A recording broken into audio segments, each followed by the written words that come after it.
Hello and welcome to the BNB Show. My name is Brandon Kane. My cohort here to the left is going to be Seahawks Brendan Nelson. Back at you here on our Thursday show, the BNB Show, to break down the previous game and to take a look at this season. But it's a little bit different today. We're going to be looking a little more higher level. But I always like to check in on my guy Brendan. Brendan, how's your day going? You making it through this season okay? Yeah, I would say so. It's not where we were hoping we would land, but it's not terribly far away from where I thought we would land. So, I'm taking it. This team has an opportunity to get to 10 wins this weekend, and they don't give 10 win seasons out for free. They don't indeed. This is one where you definitely have not been bad, more bad than good. It is more good than bad when it's all said and done. A successful year with Mike McDonald, and I think we're going to be a little bit unusual today, folks, in the show that we kind of trot out. We're going to talk a little bit about this Bears game, but when it comes to previewing this up and coming Rams game, we know that the Rams aren't really going to be starting anybody. It's not a game that counts for a whole lot, so I would imagine with me and Brendan today, there'll be a little bit more discussion on regards to this team in general, what's going on with the team and where they're kind of heading into this offseason a little bit. As we do have to touch on this Bears game, unfortunately, which was a tough one to watch, and another example to me, Brendan, of why Thursday night football is not the best thing in the NFL going right now. Where do you come from on some of the high-level thoughts on this game coming out of it? We won. That's about all that game deserves, I think.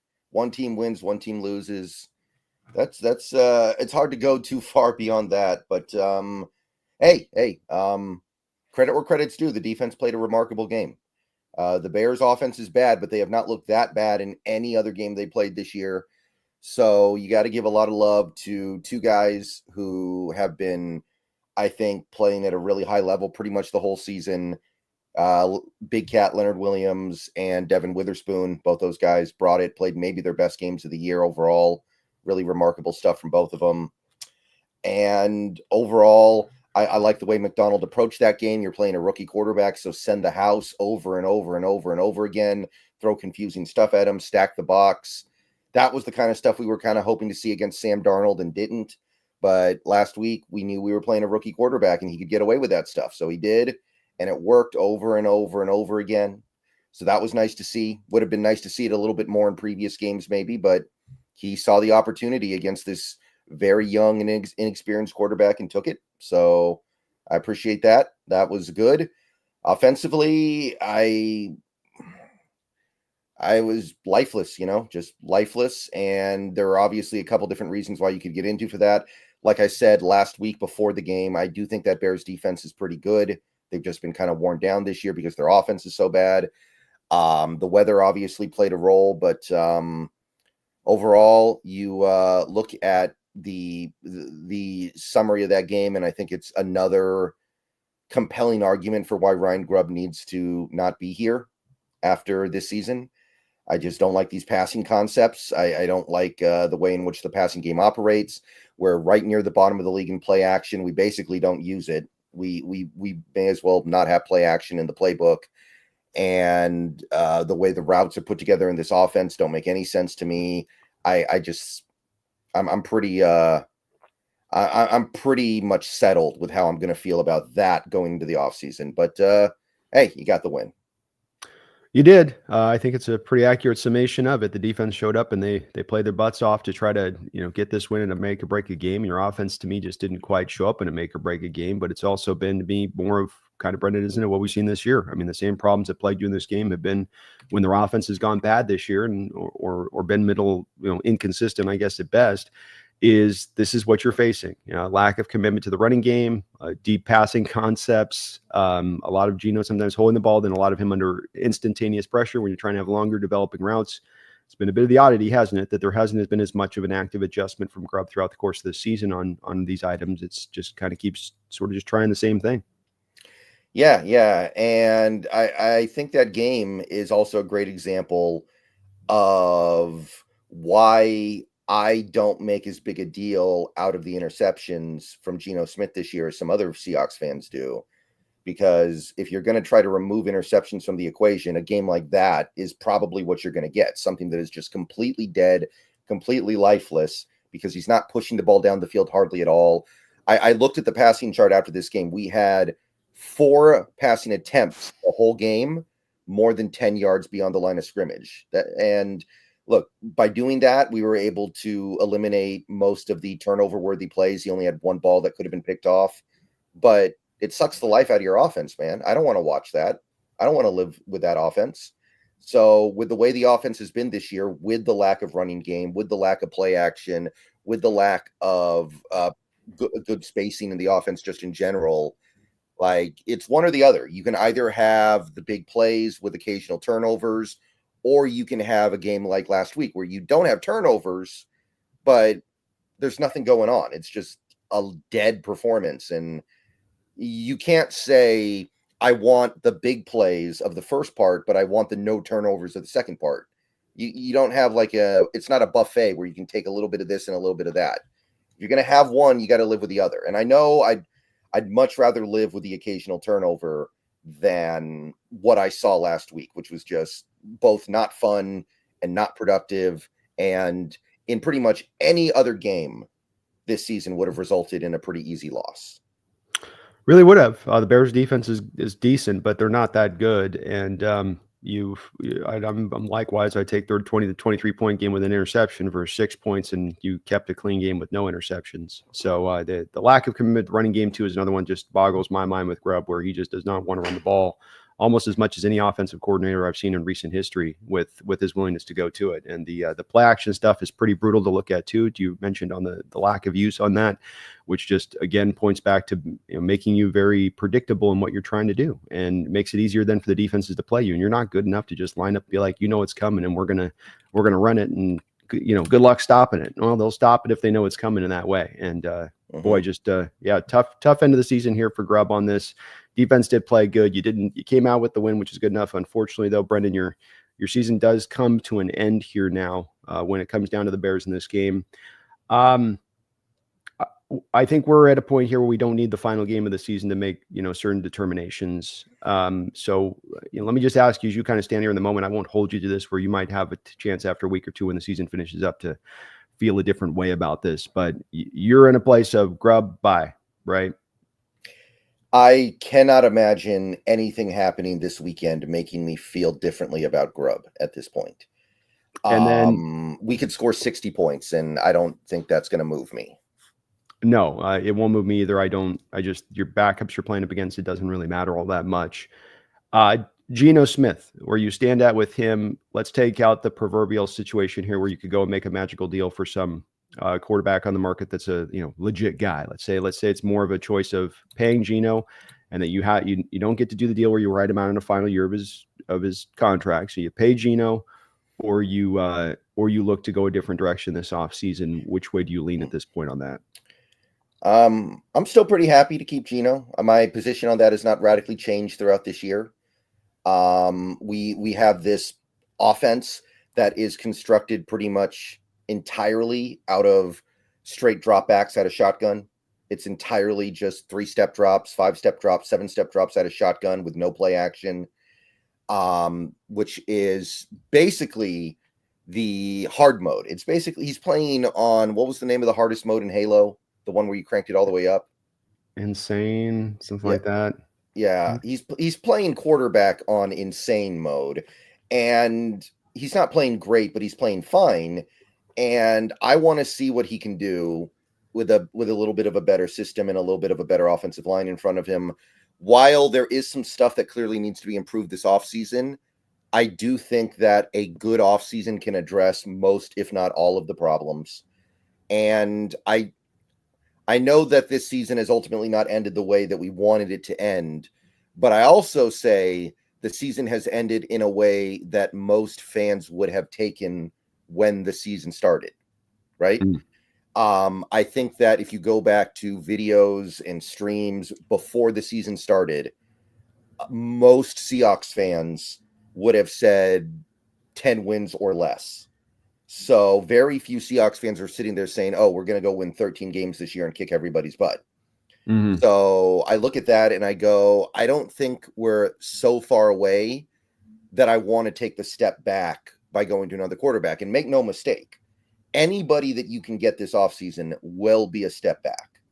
There's no trading for Justin Herbert. I know we were talking about that a little bit before the season started, but that's not happening now. The Chargers are in the playoffs. They're building something up pretty good there. You're not trading for Josh Allen. You're not trading for anybody who is a significant upgrade over Geno, or really, I think, any kind of an upgrade. So the only other solution you have is to take a step back. I don't think it's time for this team to take a step back right now, personally. I'm happy to just keep trying to build it up, and 2025 will hopefully be the year. So I guess just the thing I press on to you with this a little bit, because I think that there's a lot of people that are in the same place you are with this, and including maybe only our front office. And I've been a bit hesitant in this way of it because there's a belief from my standpoint of this a little bit. And I'm not saying I'm not against it, but I'm still sort of turning this over a bit in the respect of, you mentioned taking a step back from Geno or take a step back at the position, but that also doesn't necessarily mean that you're super confident in the team being a contender in 2025 either. It means really the decision for you seems to be relational to, well, what are you getting here if not this guy? And I think from my standpoint, I find myself impelled a little bit more by the grander scheme of, are you really ready for 2025 to contend? Not a guessing way. But to me, I think, Brendan, don't you have to be confident in this way if you're going to choose to say, I believe we're ready for 2025, that it can't be in a, well, let's just roll the dice and just see what happens? Because isn't that what the team has done in the last few prior years in their approach in assessing the team, is to say, well, let's just see what happens versus saying, we know we're a contender. We know we've built ourselves to the right place to be able to hit this injection button and go. It's not a guarantee. It's not. But, I mean, if you're going to commit to Geno, if you do that past this season, you probably have to do other things as well on top of that. And you would certainly hope that the team does. Like, for instance, if you're going to commit to Geno, you're probably also committing to Metcalf. It would be a little bit odd to commit to your quarterback and not commit to your starting receiver. Unless you really, really feel like you can just go out there and immediately replace Metcalf with someone roughly equivalent, which you could, but that doesn't mean you will. So and I think I see where you're coming from when you say that stuff, because you can't just commit to Geno. You've got to also then commit to Metcalf, and you've also then probably got to commit to some other players as well. And then you've got to commit to going forward in the offseason in a way that this team hasn't really done in a while. You've got to address these problems. Like, you're looking at the offense right now, you're probably going to need another receiver because Lockett's either retiring or going to another team. You do need to do some stuff in the interior of the offensive line. You are probably looking at another tight end, at least a tight end who can play, because two of the guys are going to be gone after this season. And you're looking for defensive line depth and maybe another starting corner because of the Woolen situation. I don't know. I don't know what McDonald thinks about Woolen right now. If I had to guess, I'd say he's pretty ready to he's pretty ready to move on, but who knows? But I look at all that stuff and I go, that's doable. I don't view that as an insurmountable task. Like, we were having these conversations in 2021, going into the 2022 offseason, where the Seahawks had what was supposed to be their go-for-it year in 2021. They fell on their face. They won 7 games that year. And we were looking at it and we're like, okay, we need a whole new offensive line, basically, because none of the guys we had at that point were very good. We needed a third receiver. We needed new tight ends. We needed new stuff on the defensive line. We needed so much stuff. We didn't have a first-round pick because of the Jamal Adams trade. That was a time where I think it made sense to tear it down and try to rebuild. I don't feel that way about this offseason. I don't look at this and go, this cannot be done. This can be done. Not because it's easy, but, I mean, if it was easy, we wouldn't be paying John Schneider millions of dollars to perform. So I look at this and I go, I don't feel the need to tear this down. And if we're not tearing it down, you need to try to step forward. That's completely fair. I just I want to make sure that we're operating from that standpoint of, if this is the thing, we're going to Geno and then to DK and then to, okay, we got to clean up all these messes that do exist out there, then you need to hit that this hard this offseason. It's not going to take you taking the approach you've taken the last 10 off seasons, where you're going to fill your roster up with a bunch of one-year free agents and try to, draft one guy relatively high and go get some last legs free agent out there for you on the offensive line. And then you sign Geno and you sign DK. That's not a team that contends. This is going to take more work than just hoping that the flower breaks through the soil and blooms through the course of an offseason here.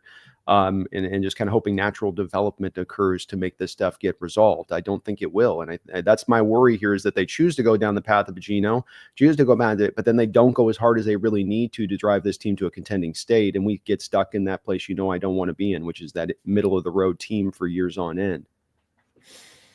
Yeah.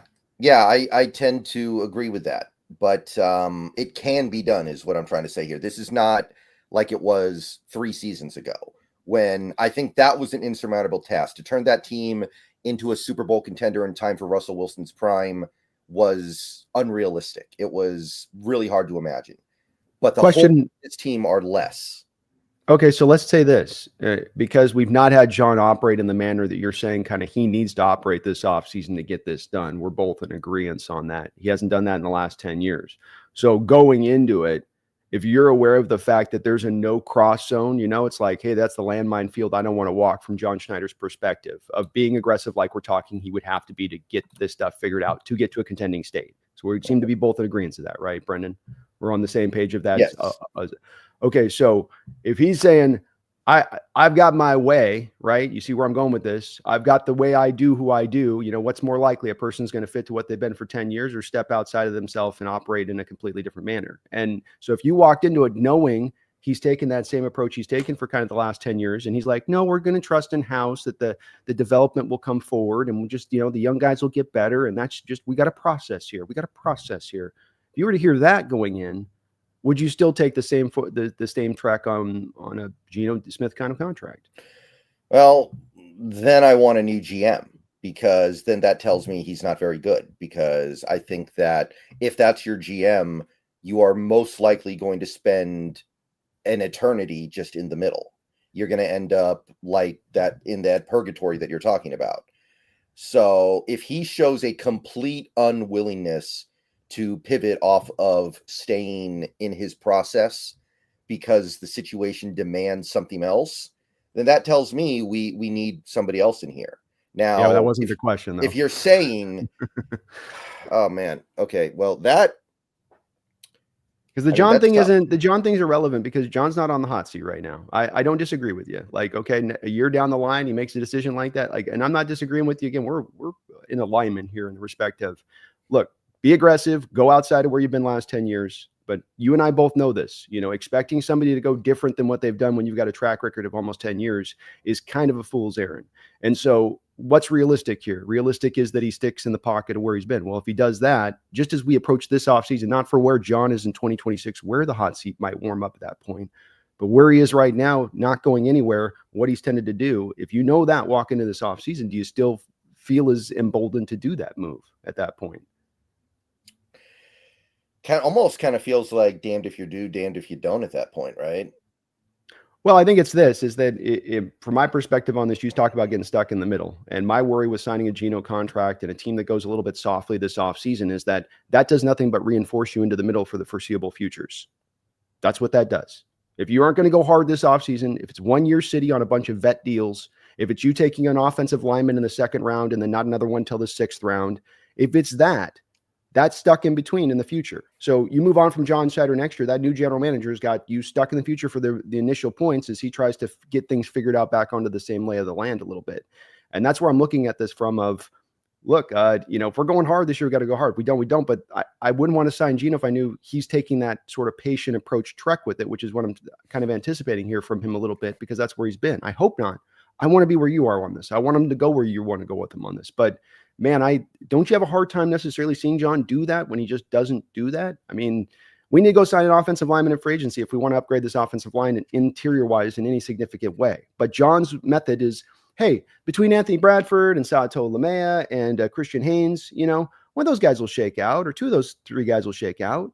That's been more of the method of approach. And I feel like we've got to kind of anticipate that method approach as opposed to creating what we think we'd like to see him do, which he's never really. It's like the Carroll thing, right? You and I would talk about games with Carroll, And we go every week, we talk about Carroll, and we stop doing breakdowns of Carroll at the end. Because you're like, well, what you should do is you should bring blitzes here, and we should bring some press coverage, and we should run some more man-based coverage concepts on the back end. And you got to a point of that where you're like, I don't even know why we talk about this, because he's not going to do it. He's not going to, that's not in his wheelhouse to do that. He will not do it. And I feel a little bit about John, where, I'm not saying he can't be successful with it, but that is kind of his way. Yeah, but that's kind of why I say damned if you do, damned if you don't. Because, in that case, you probably don't want to commit to Geno, because how long is Geno going to be able to play at this level? Probably not much more than a couple more years, especially with the beating he's taking. Yeah. So if that's the strategy, then you're not really going to be able to build up anything in time.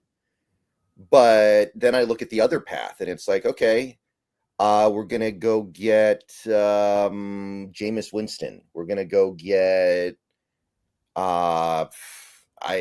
who else is out there even this offseason? It's pretty bad. I think you're in the right area. I mean, it's a Jameis kind of quarterback. If you're going out and I think Justin Fields gets paid $20 million by like a Raiders team or something, but it's some low end guy like that. You're in the right area. Right. And then you have a season that probably won't be so good because your quarterback is Jameis Winston. And what are we doing then? Are we basically saying John's safe no matter what because we're resetting the clock? We're not going to fire John at that point, right? Because if you sign Jameis Winston to be your quarterback, you're probably basically acknowledging that, hey, we're this season is going to be bad, and it's part of the plan. Just deal with it. You're probably not going to make any decisions about him, and then you bring him back for the next season. And at what point do you go, okay, now he's at least eligible to be put on the hot seat? I don't like that path either. I don't think that path leads us to where we want to get to either, personally. I mean, it very well may not. I think it's, again, through the lens of, is it to be good or is it to be a contender? And to be a contender, there's tough decisions you got to make. It ain't easy to be a contender. And I think people like to think, and something what I get in my comment section, is this sort of slow process that goes from, bad, and then you're middle for a while, and then you break through and you're going to be great. And it doesn't always really quite work out like that. And whereas I don't like moving off of a Geno for a question mark for the quarterback position, I again go, where's my confidence that John's really going to make the moves needed to be a contender? And if he's not going to make that, it's not really a decision of we can contend in 2025, or you can have a Jameis Winston type. I'm not, again, this is stuff that's more meant to be, let's consider this, than it is me saying this is the way I know it to be. But it's where I'm hoping the consideration is. Because if you're going to go this other direction of it, you can't just sign Geno just to sign Geno. You got to sign Geno because in 2025 you're going to be that team, not hope you're going to be that team, not you're wishing on a falling star that you're going to be that team. But you kind of can come as close to knowing as possible. And I just don't know how they can look at this team quite at the moment of that and say that, unless John's going to be aggressive in that manner. And if not, if you got to go lesser at the quarterback position, that wouldn't be great. But at the same point in time, if you're not contending, what's the difference at the end of the day? If it's a team that gets to 9 wins, then or 10 wins and barely in the playoffs and out of the playoffs, I don't know if that's maybe I'm off on this one too. I mean, maybe I'm just missing it, and the team is really just this close to they're right there, man. Just they're right there. I have a hard time seeing that though in my assessment of things. Yeah. I mean, I hear everything you're saying. I know where it's coming from. I just don't feel like this needs to be torn down. I do feel like they're one off season away from being what we want them to be. And here's the other part of it. The fruits of our labor over the last couple of off seasons is going to hit soon. You've got guys like Charles Cross. You've got guys like Devin Witherspoon, Boye Mafe. You've got guys like even somebody like a Kobe Bryant, who has now emerged as a genuinely quality a starting safety in this league. The fruits of those draft classes post Russell Wilson are about to hit. You're about to probably start giving those guys extensions. They're about to come into their prime. They're about to really start playing the best football of their career. I don't want to have those guys playing at that level, and then it doesn't matter because our quarterback is Jameis Winston or something. I want to at least have a chance to go with those guys. I don't want to have this Russell Wilson trade that it's one of the all-time great trades in NFL history at this point, and then you did nothing with it. That's what I want to avoid. I don't want to be able to say, hey, we won the Russell Wilson trade, but we didn't win anything because of it. We made the playoffs one time with that core. And how far are we going at that point? If we decide we're going to take a step back this offseason, are you not extending Charles Cross then? Are you not extending? Well, no, that's where I think you're overstating this a little bit, because you're saying tear it down, which is not what I'm ever advocating for here. I'm never saying tear it down or that this has to start back from zero. What I'm advocating for is saying that you might have to take one step back to take two steps forward. So, that's let's steel man it here on this one, Brendan. That's what I'm saying. And I don't think that wastes these guys' primes theoretically on not getting the most out of those guys. And they're still here in 2026. You sign them to extension, they're still in their prime in 2026. But if it's a matter of you don't really you got an older quarterback that you don't like signing up to for the price he's going to cost, and he's going to be getting into his late 30s as you go through that contract, and you don't have any quarterback options out in the market, and you have a team that does have a lot to be done, the interior of the line is one thing alone to look at. You have three different parts that you've got to put through there. You got three different changes you got to make on the offensive line. So game one of next year, cohesion, continuity, carryover from prior seasons, psychic-like connection between the offensive linemen across the board and their ability to handle stunts and twists and be on the same page in that way. You're not getting that, because you're going to have three offensive linemen starting from square one next year, first game of the year. And that's just one positional group. Where, versus a team like, let's say, the Lions walks in with their offensive line. Were they in the same kind of place? Was the Chiefs in the same kind of place? Were the Buffalo Bills in the same kind of place as their offensive line? Were the Eagles in the same kind of place, their offensive line? They moved Kelsey out. They didn't miss a beat because they had already the guys in-house to get that figured out and to not miss a beat and not have to have, okay, now we're starting square one on the communication front. When I do this, you know that. When you do this, I know that. So I look at that and I go, that there's a lot to be done this offseason. There really is. And I just don't think it's going to be as easy enough just to say, well, the natural development in-house thing, Mafe is good. Mafe's not a game changer. Mafe's not a Watt.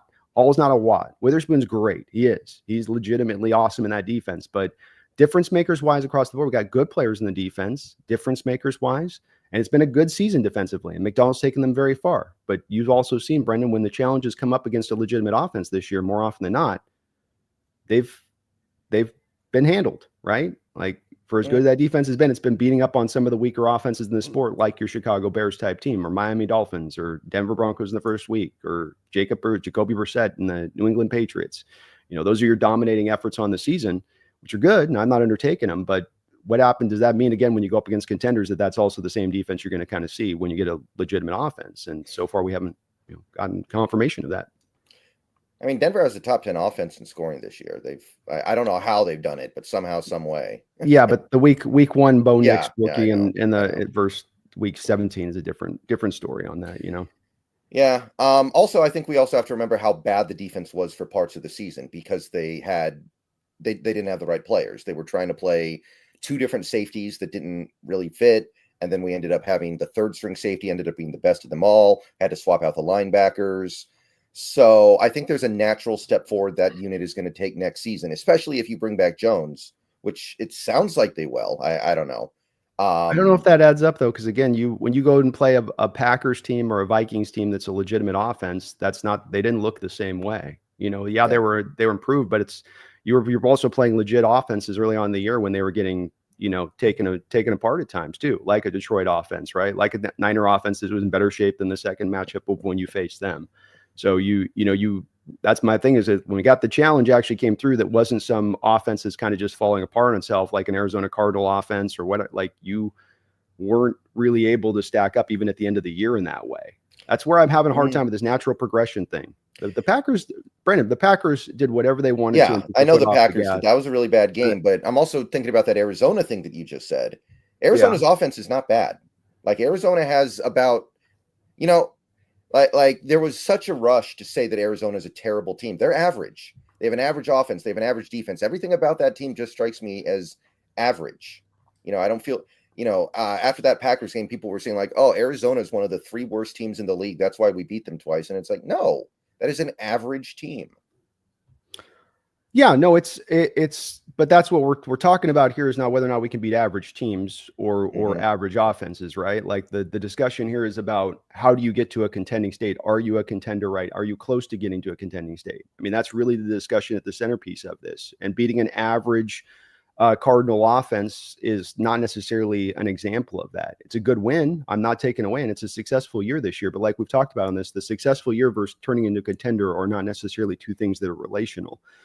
They can be two different things that are separated of each other. And I don't know if I look at that card and go, there's a test. When I see the test came down this year against your defense, they weren't able to stand tall. Now they beat down the bad offenses. They didn't even you kind of shut them down. Like you hit the e-brake on all of those offenses across the board in a major way. And that's a great indication. But does that inform me then that next year you become a contender once you face those offenses? Maybe so. I'm reticent a little bit though on that one, Brendan.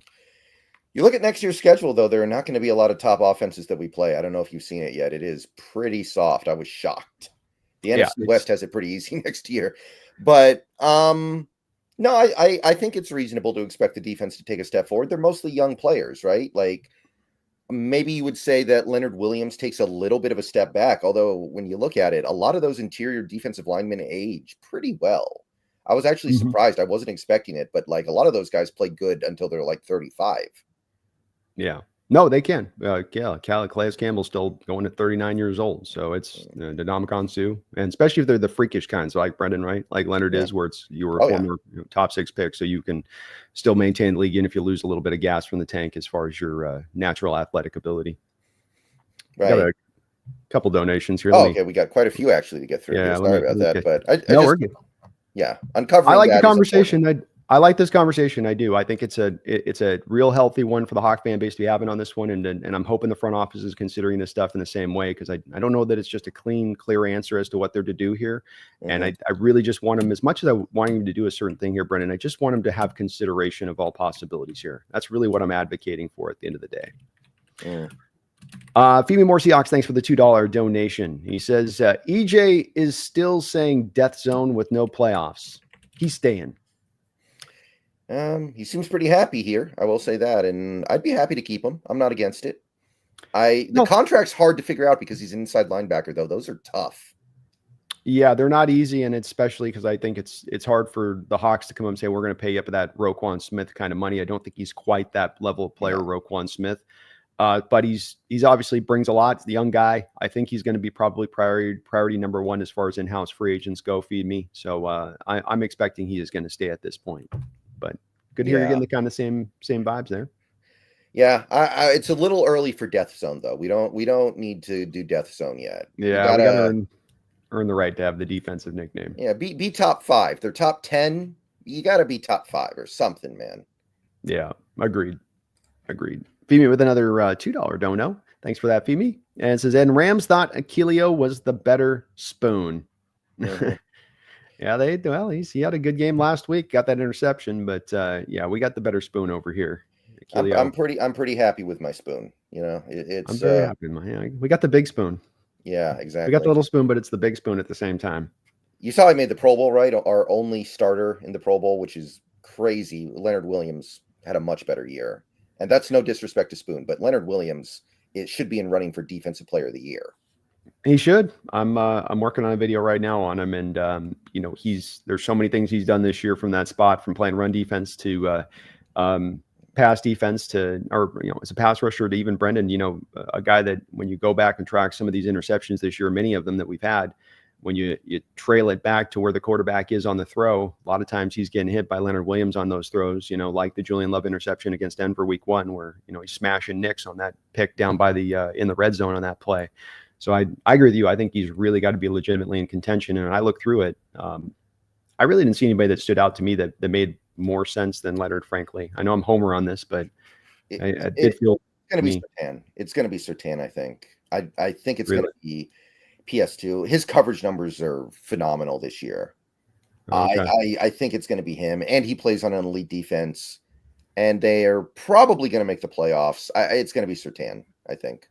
Hadn't heard him on that one, but makes a lot of sense. How many picks does he have? I'm not sure, but I know his QB rating when targeted is like 39. Oh, okay. Well, that's definitely elite. He's a hell of a player too. Yeah, so. And I'm not against it, but Leonard Williams needs to be on the short list, is what I'm saying, and he may not be because people don't know about him. It's legitimate. If there was an edge group this year that had an 18-19 sack guy that played good run defense and kind of a Myles Garrett kind of season that you'd see out there, maybe I'd be more. But the top guys got like 14 sacks on the year.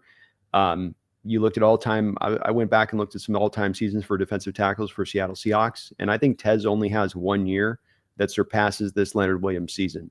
Right. And that's the DPOY year. So you definitely think there's a strong argument to be made that he should be the guy, not just from a homer standpoint, because there's not a clear guy to be picked out there. But you know how it goes with these East Coast awards, Brendan. We got to be far and away great to win them. We can't just be like, well, he should be in the discussion. It's like, no, you got to be on top of the mountain, no doubt about it, to actually get the nod on there. Would have helped to make the playoffs, right? It's hard to win those awards when you don't make the playoffs. Tez, I was looking at it. Tez was one of the last. And on a 2-14 season, not only did you not make the playoffs, 2-14 season that he wins the Defensive Player of the Year. So it's like, imagine how great that guy's got to be for on a 2-win team to get that award. And he was that good. Yeah. And, Leonard Williams is no Cortez Kennedy, but I would put him up against any other defensive player. I'll put it to you that way. Like, if you look at the betting odds, Surtain's number 1, number 2's TJ Watt. TJ Watt didn't even have like a TJ Watt year. It was good, but yeah. No, it's a quiet season from some of the top guys. Micah Parsons didn't do a whole lot, had some games he was out for injury. And so this is where definitely there's a little more door of a cracked open on it. And, I don't know, man, we might be surprised. I think with Leonard, he'll definitely have a little bit more maybe longevity than Tez, but when their careers are all wrapped up as far as their ultimate productivity and what they did on the football field, I think we might be surprised to find them fairly close in their end productivity to what they did. Leonard will have them on the longevity a little bit, but right. Yeah, they'll match up pretty closely aligned. Mm-hmm. I agree. Seth K. Aloha, thank you for the $5 donation. Seth says, who's your top prospects for the Hawks to go after in the draft and free agency? Thanks for the amazing content, guys. You've been doing any poking around on the free agency front here so far, Brendan? I mean, to me, I still go Tevin Jenkins. I really want a left guard. I just want a left guard that I feel good about, and we don't have that right now. And actually, we don't have a left guard on the team next year. Like, Laken Tomlinson's a free agent. He's probably going to retire. Yep. So we literally don't even have one. And I don't know if this is the draft where you can come out with that dyed-in-the-wool blue chipper at left guard. I don't know. I know people are circling the wagons around Tyler Booker, but to me, Tyler Booker kind of had a disappointing year. I still like him, but I don't know if he's that guy anymore. And you have to get that right. Left guard is really important. So if you got to spend big bucks on it, I'm okay with that. I hesitate to spend big bucks at right guard because I know how replaceable that position is if you're good on the other spots. But you got to take care of left guard in the modern NFL. All these athletic 3-techs will kill you if you don't.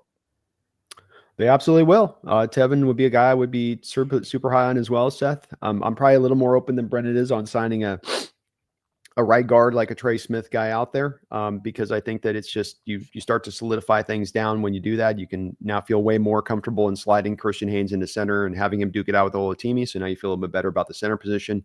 You still do have to sign the left guard. When we're talking about going hard in free agency, Seth, me and Brendan are going back and forth a little bit on this, where the team is at and how close they are to contending. And if you're going to go hard this offseason, a representation of that for me, Seth, is that you go out and you target both the Tevin Jenkins and the Smith. Why does it got to be an either or? Why does it just have to be just one? Well, there's so much money. Well, yeah, it's a lot of money you're going to have to spend. Yeah, you're going to have to maybe pull from other places on it. But I would much rather come out of this offseason knowing my offensive line is set up in that way here for the foreseeable future and feel good about that than going light on it or just trusting in prospects on it and rolling that way instead. So I would love to do it with the interior of the line, especially Seth. I don't know if there's as much a center guy there, but getting the line set up before the draft can also then set the stage for you to be able to draft for pure value once you get to the draft on top of that, rather than have to reach for those linemen that have to fill in and go. I'm 100% okay if Christian Haynes is the starting center going into the season next year. Like, that's a gamble, but it's a gamble. Every team has to take gambles. Every team is like, I hope that guy works out. I hope that guy pans out. That's going to be one of our guys that we hope pans out. Like, that's just going to be what you have to do. The top center in this draft might not go until day 3. Like, it is bad. And I don't think there's anything in free agency. So if that's the position where you just have to kind of go on a hope and a prayer, okay. But do something about that left guard spot, please, because that's where John Schneider's comments last offseason really bothered me. I understand that he feels like interior offensive line is overvalued, maybe he has a point. Left guard is not overvalued at all. If anything, it's undervalued. Yeah, I agree with you there. And it's a thing where if John wants to say that, it's one thing if you're dialing up a middle of the road offensive line and you say, well, I don't want to overspend to create a dominant offensive line group. That doesn't seem like smart money. That's one thing. But when you say we're going to go cheap on this to perennially trot out the worst offensive line group in the NFL or near to it every single year, well, your words ring hollow at that point. And that's where I think he wants to say it to believe it to, well, I'll get this to middle of the road, but you guys understand why I don't take it to top 5. And it's like, well, you can't even get it to middle of the road, my guy. So, let's start there before we start getting into this overvalued thing. And hopefully middle of the road is all we need anyway. That's all it was in 2022 for the first 10 games when Gino was playing at an MVP level. Yeah, agreed. It's really the baseline you need, and he can't even hit that. And so, this has been his light approach. Let's see if he starts to dial it up, and you can understand why it's here where it's at, Brendan, because you look at how much they've, for instance, spent in this offensive line, and some of the least amount of anybody in the league throughout the last few years on that. And it's like, well, yeah, you pay what you get. Pay what you get for. Yeah. Seth Kaloha with another $2 donation. Thanks for that, Seth. Says, also, do you have an OC in mind to go after? Sounds like the Pete's guy seems to be like, it feels to me like they're sort of floating that the in-house guy is they're getting the media people to start mentioning his name and stuff. Does that feel like that to you too as well? Like they're already sort of, pouring down the cement on the ground with that? A little bit. And I don't hate it. I don't hate it. Pete's has a nice little resume. I think you can do better though. I think you can do better going outside. Excuse me. There are the guys that we talk about every week, the big names like Mike McDaniel, like Kevin Stefanski, Zach Taylor, et cetera, et cetera, et cetera, Doug Peterson, Frank Reich. But, you could go get like Adam Stenovich. I think that would be a good hire. The Green Bay guy. You could go get Josh McCown, who has done a masterful job this year and is probably due for an OC job. There's a lot of stuff you can do. There is no shortage of guru offensive guys that could really be unlocked in the right opportunity. So to me, there are almost too many names. If we fire Grubb on Monday, there are dozens of videos to be made about the guys we could hire. So I'm not worried about finding the right guy. Yeah, I think for me, it's less about an individual guy for me, Seth, as it is just finding a guy that's OC'd in this league, has legitimate success in OCing in this league, can work off of balance in their attack. That's not just going to try to be a pass happy approach to everything like we've kind of seen this year. It's more of check those boxes from my perspective, and I'll feel satisfied with whoever they grab on that. And that's really where I'm caught up with. I'd love to go after a real bright candidate and go get a big name out there on this in addition to it if it's possible, but just bare minimum, give me a baseline of success in the NFL, calling games, balanced offense. I feel good about that. Well, how do you feel about someone like Stenovich, who's been a successful OC but doesn't call plays for Green Bay? See, when it comes to McCown or Stenovich, I would be out on that myself. The last two OC hires that you've had have been two guys that have never called plays in the NFL. That has not worked for you. It can work. It does, but we look at this through the lens of, again, the difference of, are you contending or not to me on this one a little bit, even in regards to this coaching hire? Because if I'm in a contending state and I want to say 2025 is the lever and we're going to pull it and we're signing Gino and we're signing DK and we're signing all these guys and we're going to go.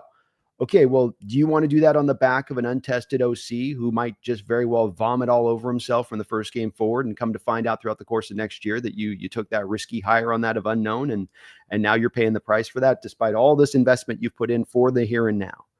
To me, I go to that and I say that's not smart on that approach. That's got a high success. That's got a high failure rate there of potentiality.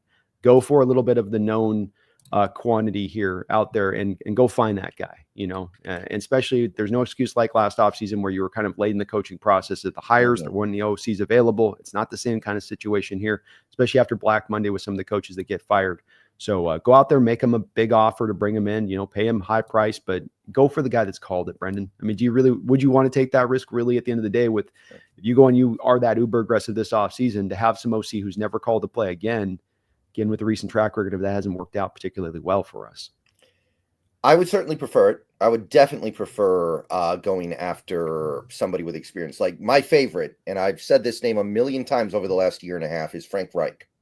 That's a guy who called plays for the Eagles team that won the Super Bowl. He was the head coach in Indy, and he wasn't a bad head coach. He just wasn't great. To me, that is the dream. That's a guy who's proven he can have success. He won a Super Bowl with Nick Foles, for God's sakes. How many OCs could do that? He won the Super Bowl without his starting left tackle, by the way. What's his name? Jason Peters, I think, got hurt midway through that season. People forget about that. That was a big deal. Yeah. And put up 47 points against the Patriots in that Super Bowl without that left tackle. Killed him. So. Somebody like Doug Peterson, he's going to get fired from Jacksonville. If you could get him, that's a guy with local connections. I know that he's not a hot commodity right now, but I think he's overqualified to be an OC in this league. If you could get him for a year, I think that would be great too. I prefer experience. I'm not diametrically opposed to going after somebody who doesn't have it, but I definitely want to go through the names of guys that have success play calling first. I totally agree with you. I think part of it is just the fact that we have an inexperienced head coach. I want to balance it out. It's like a presidential ticket. You don't want two guys with no experience. You want to offset the one half of the ticket with the other guy. Right. And I think that there's a little bit of what McDonald's had to do this year with Grubb a little bit is probably be looking at this a little bit more. And he'd like to be looking at this from his perspective of it, to your point, where it's like, I'm kind of having him, hey, let's stay with running the ball here, bro. What are we doing? Why aren't you running the ball? Come on. I know that, he's had a couple of those conversations with Grubb throughout the year, and he'd much rather, I'm sure, just be like, look, I know you're going to handle your job. I ain't going to have to watch you. You're going to get stuff done, and you'll get it handled on your end. I can handle it on my end, and we're going to be great. And I think I'm in the same place. Get something that's not going to require him to have to delve outside of where he's in his kind of comfort zone on that either. Right. Jeffrey Thistle, thank you for the $5 donation. I really do appreciate you for that. Says, you say this game doesn't matter. However, if they beat the crap out of us with their backups, I know we'll lose our minds. JS. Just saying. Okay, sorry. I know we'll be out of if they beat the crap out of our backups. I mean, there may be that within the fan base, Jeffrey. From my standpoint on it, it's going to be like, look, the players aren't playing anything for anything right now. The season's over. I'm a big guy in wanting our players to always play hard and everything else, but human nature is what it is. And when there's no playoffs on the line and you haven't played particularly, you've been inconsistent throughout the year as it is on top of that. I would go it wouldn't do much for me on moving my needle. You're right about the fans feeling that way, Jeffrey, but from my standpoint, I'm not going to take anything away from this game if that were to go out that way, because there's just nothing on the line right now. Yeah, I mean, don't get me wrong. I want to win, and it will be kind of embarrassing if we lose. But again, like we were saying earlier, nothing that happens in this game is going to move the needle for me one way or the other. We could score 60 points. I'd still want Ryan Grubb gone. We could score 3 points, and I'd still want Ryan Grubb gone. Our defense could give up 60 points. I'd still want Mike McDonald back. It's not like we're using this as a measuring stick for anything, I feel like. I'm not saying, hey, Abe Lucas, your job is on the line in this game. No, the Abe Lucas determination should have already been made based on the last couple of months. Yeah, agreed. Yeah, I agree. I'm in the same place with it. So I get where you're coming from, Jeffrey, and hopefully we don't have that go. Hopefully it just plays out. We win the game and don't have to be up for discussion on that. But it's in the game. We probably got our share, guys. We might potentially be, sitting as well if there's any kind of injuries on their front. They're not going to, how much run does DK get in this game? Really, with knowing he's dealing with what he's dealing with. I mean, yeah. The way he plays through injuries, though, I imagine he definitely wants to go out there. JSN wants to break the franchise record. Leonard Williams wants to get to double-digit sacks. There's some stuff on the line here. Sure, absolutely. Gino wants to get his $6 million in incentives, Brendan. Right. Phoebe Moore Seahawks, thanks for the $2 donation. He says, Brendan Nelson, when you saw the Oregon loss, did you tip a glass? Well, I'll tell you, I was so shocked by that game, I almost didn't have time to feel happy. I could not believe what I was seeing. I was just like, it'd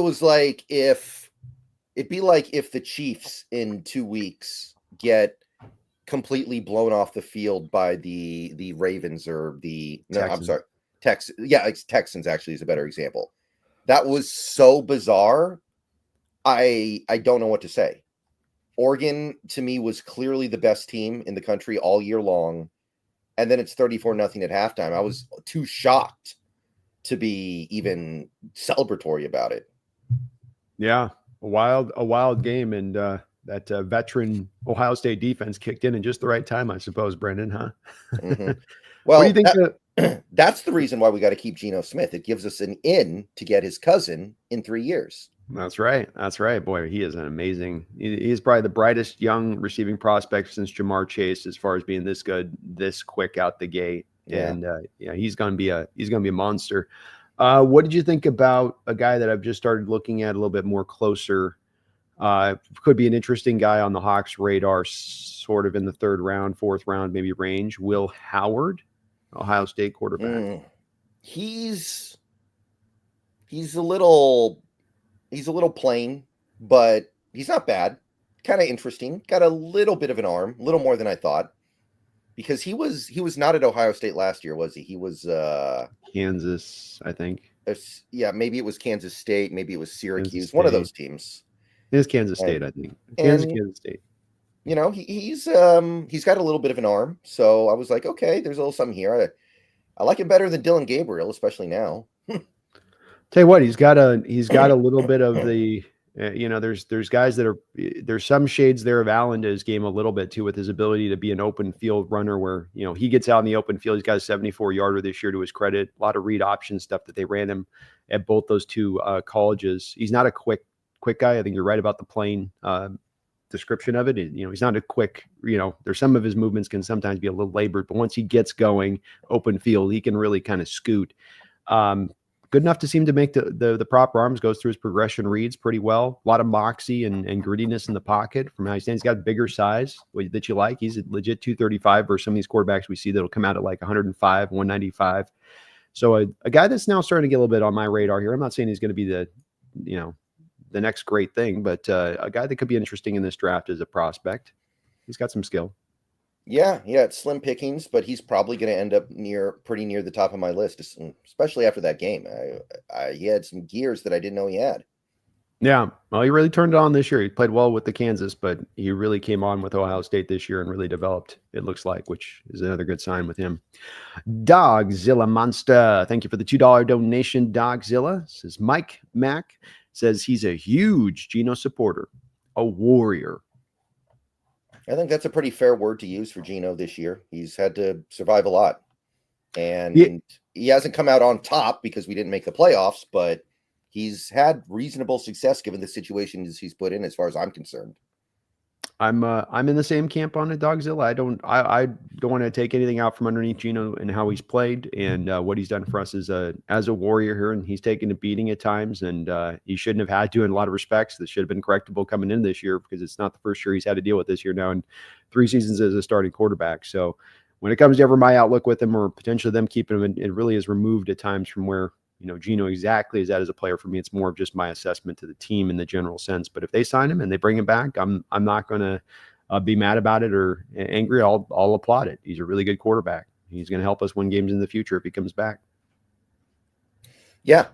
I especially playing on that bad knee against like the Vikings defense. That's no joke. Playing on the bad knee in that rain monsoon against the Bears, like not easy, but he's gotten it out. He even said last week, this knee injury is not going away until the offseason. I just got to deal with it.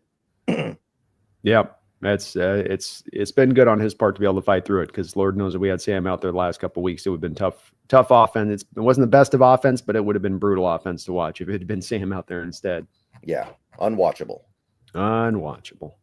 Y2K, thanks for the $5 donation. INMO, you either have to fix the O-line or you have to trade every player you can that is anywhere past the second year of the rookie deal for picks. Right. Yeah, this is like the two extremes, right? Yeah. Kind of and you were saying you don't have to go that extreme. You can take a step back without tearing it all down, right? Yeah, I would look at it like it's you rather than like, let's say if you're contending this year, Brendan, you're going to spend every last dollar of what you're going to spend this year. We're going in all in right now. Geno Smith in on it. It's more of just there's tactical decisions that you make to go, we don't do this because this is about the here and now. We're more for the future. You get through a year where you are a little bit in some tight cap space. Yeah, you can clear guys and move stuff off. Then you have to fill those holes up in addition to it. But you're just kind of just patiently kind of getting past this year a little bit in your process with that to get to next year to where then you can go be uber aggressive and you've got all the cap space in the world. You're rolling money over. You've got your young guys on their new contracts like your Crosses, and you'll get Witherspoon under his deal. They're just getting into their prime. But I wouldn't be in favor of tearing anything out or just pushing out. It would be, just being tactical in how we're doing it in that it's a 1 step back for 2 steps forward, not we're starting from square zero again. It's merely it's that, look, it's just not quite clicking in place. We got to take a couple of hard steps here. I worry that the offseason's looked at by John Schneider on this Y2K of, I just got to kind of let the development happen. I'll stay in my pocket. I'll do what I do. And this thing will just work itself out. And that's where it's like, no, I think you got to take more of a, you got to take it on with both of your hands, take a grip here and really guide it to get it there. I think that's my theory on it. Yeah, I'm not against it. I'm not ready to say that this core, and by core I mean like the older players. I'm not talking about the guys still on rookie deals. Can't get it done. I don't think we're quite in that mindset yet. I'm just not there yet. I think that's fair. I think that's a fair outlook of it. So be a couple guys potentially for picks here, Y2K, like a Woolen guy's another guy where's his value going to be at with the team versus maybe moving, but not everybody. Just Right. Slight. Thank you to Y2K. Appreciate you for also being a member. I know on both of our channels too. In addition to that, MJ Seahawk, thank you for the $10 donation. MJ, 2 rookie quarterbacks this year: Bo Nix in Denver, where they rebuilt and had the focus on the offensive line. Caleb in Chicago, where they had the same philosophy as John Schneider on the offensive line. It's accurate assessment to me on this a little bit. I think with Bo, they already had the line in place. So it was just there, but they put a rookie quarterback in behind a thing that was going to allow him to be successful. And I think MJ, what stands out about this too with Bo is that he hasn't had necessarily the skill players, right? You have a Cortland Sutton who's okay. They got rid of Jerry Jeudy this offseason. They don't have really much at the tight end position. Their running backs are meh, but as a team, not even. Williams is like a pile of dust, man. Yeah, he's basically nothing. And so it goes to show you, like, where do you want to put for a young quarterback like that? Do you want to give him like Chicago? And aren't they on the other side of it, Chicago, where you got DJ Moore, Roma Odunze, and then you got the Keenan Allen in there as well. Cole Kmet, they signed DeAndre Swift, right? So they went literally, I think MJ Seahawks right on this one, Brendan, where Chicago in a lot of ways has taken the Seattle approach to this, even having Waldron, for God's sake, as your offensive coordinator. And it fell on its face. It collapsed. You could see why this was not going to work versus Denver on the other side of it, who only needed to merely kind of have that really grade A kind of offensive line in front of Nix. And that's enough to allow him to ascend even in his rookie year. Is MJ not on to something here a little bit with this, Brendan? Yeah, I think that more needs to be said about the coaches, though. One guy's got Sean Payton. The other guy had Shane Waldron and Eberflus. Do you feel like Payton would have been able to coach around that piss poor of an offensive line for the Bears? I mean, probably not. But I also think Denver would be in about the same position right now if instead of drafting Bo Nix, they signed somebody like I don't know who's a journeyman, Jacoby Brissett.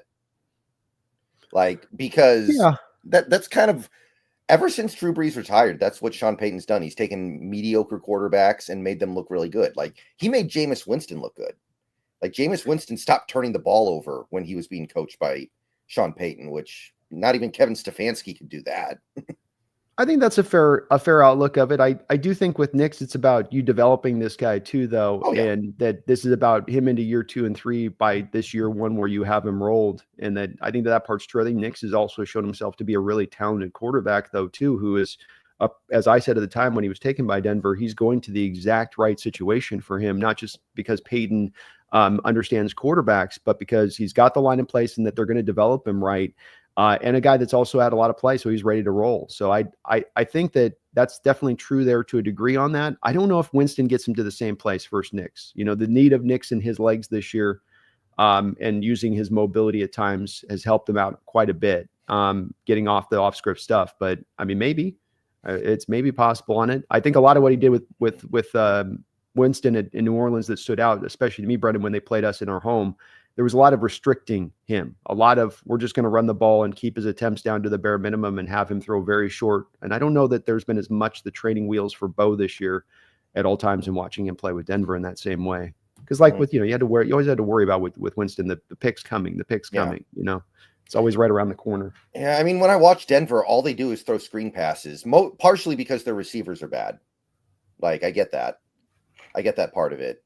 But when I watch Denver play, I do feel like there are a lot of quarterbacks that would be about this good. Now, the thing with Bo Nix is he's young. He can get better. He can progress and become like a really elite quarterback. But personally, I feel like he is benefiting tremendously from the Sean Payton presence, and that there are a lot of like veteran journeyman quarterbacks who could have won 10 games with this Denver team the same way Bo Nix probably will. Why wouldn't have Russell Wilson then won it with 10 wins? Wouldn't he have fit into that marker then of last year being that exact kind of quarterback you're talking about? I mean, they would have gotten to 9 if he didn't get benched probably. So it's very close. And also it's a miserable fit, right? I mean, we talked about that before.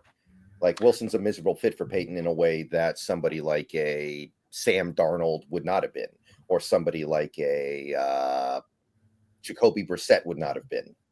Well, there's a difference between a Brissett and a Darnold, right? Like there's kind of a wide measure between those guys. So I mean, I guess maybe a little bit. Okay, Darnold's perception going into the season before. I feel like I don't know.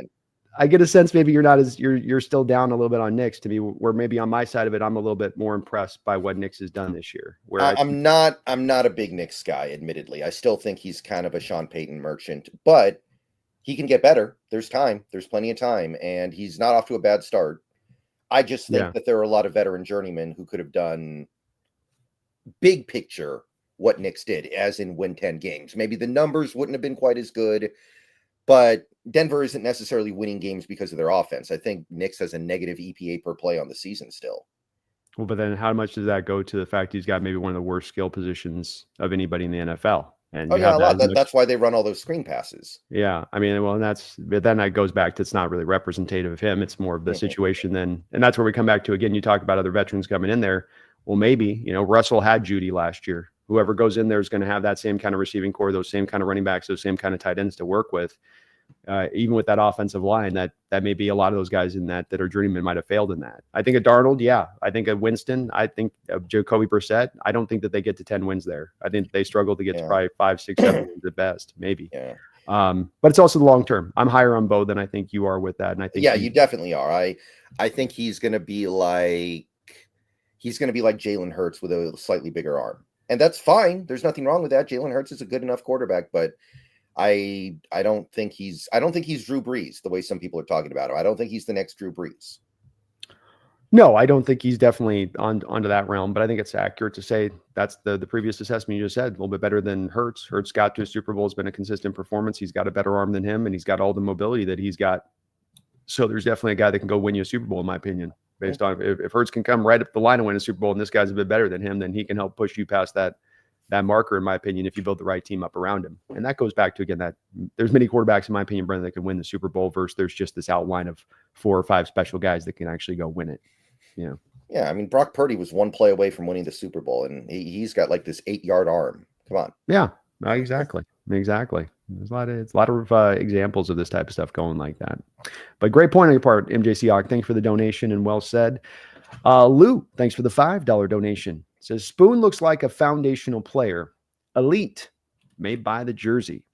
Who else on the team is worth a jersey purchase? You probably can't go wrong with JSN at this point. He's likely to break the reception record this week. And it's hard to believe that he won't be a Seahawk for the next 7-8 years minimum at this point. Agreed. Yeah, I think if Ernest Jones signs his contract, Lou, that's another potential guy that you could sign up for. Cross is going to be here in the long term. That's a guy that's certainly, you could say, has earned that with that if you want to look at him. Hell, maybe even Tyrese Knight, who looks like he's got some upside to him as a player going forward. I know it's a will linebacker that doesn't get always a lot of people excited, but he's had a hell of a year. So there's a couple in there that might be worthwhile on that, Lou. I could see it. You could buy low on AJ Barner.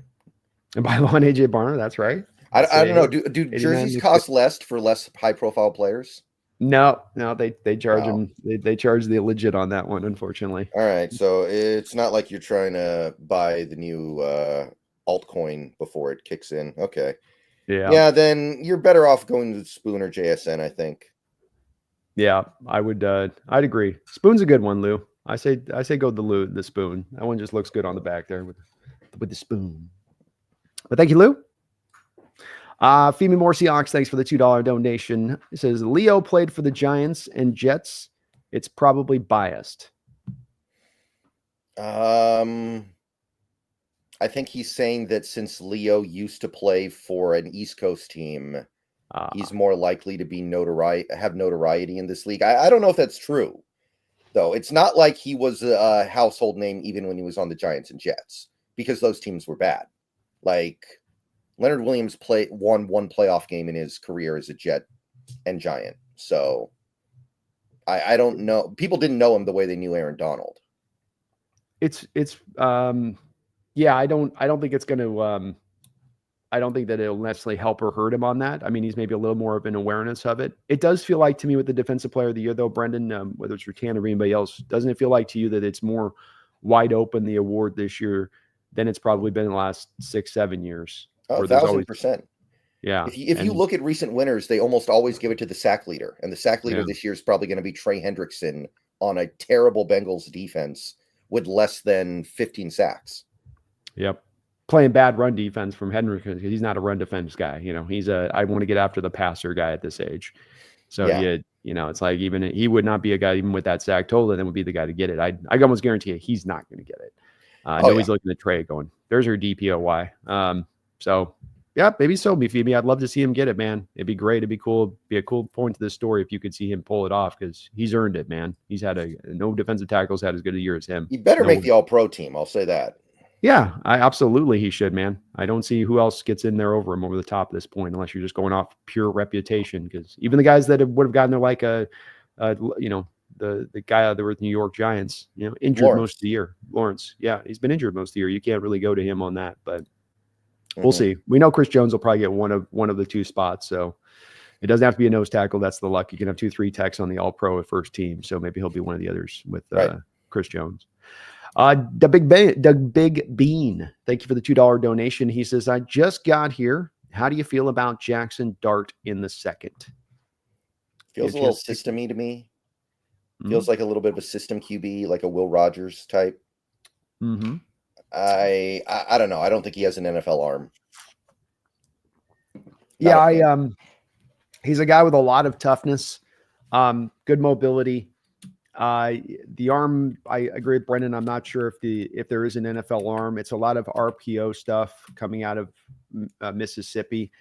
Real tough guy. You don't undersell that, man. He will lay it on the line with you. He's probably only about 6'1.5", I'm guessing, when he gets measured. So he's not necessarily got the great size to him either on that. So not the greatest of size, not the greatest of arm. Mobility's good, not great.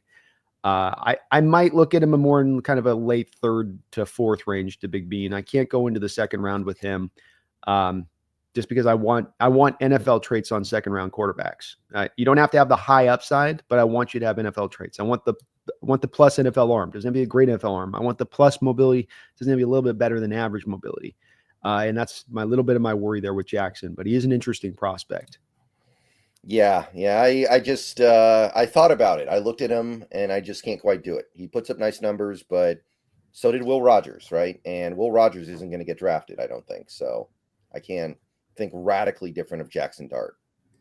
No, he's got a little bit of, I do get to Baker Mayfield kind of vibes a little bit with him. There's a little bit of that there, which is why I think people get excited and that you can see some spots there. He's going to be, I think, like the highest rated PFF passer this year for college football, which is, I know it's just not a big thing, but it's something, right? He's a 3-year starter there with Ole Miss. He's broke all of Eli Manning's passing records. So the guy's got some track record here as far as where he's at and his ability to get to be considered a pretty lively prospect, which is why I've got him more into the 3rd round there to Big Bean. Mm-hmm.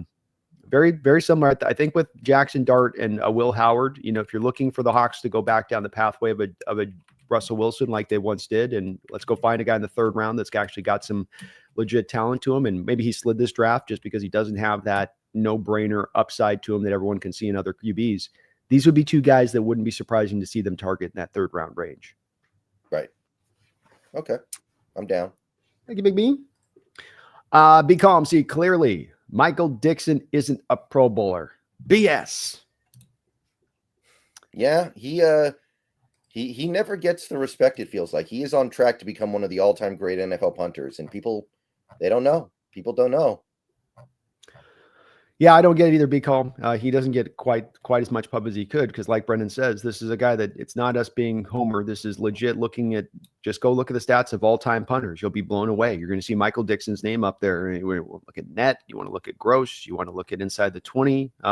He brings it all to play, and he's elite in all those areas, and he deserves to be up in that spot. But maybe that's a little bit of an indication of a bit of that East Coast bias. And what, they got a punter out there in Seattle? It's good.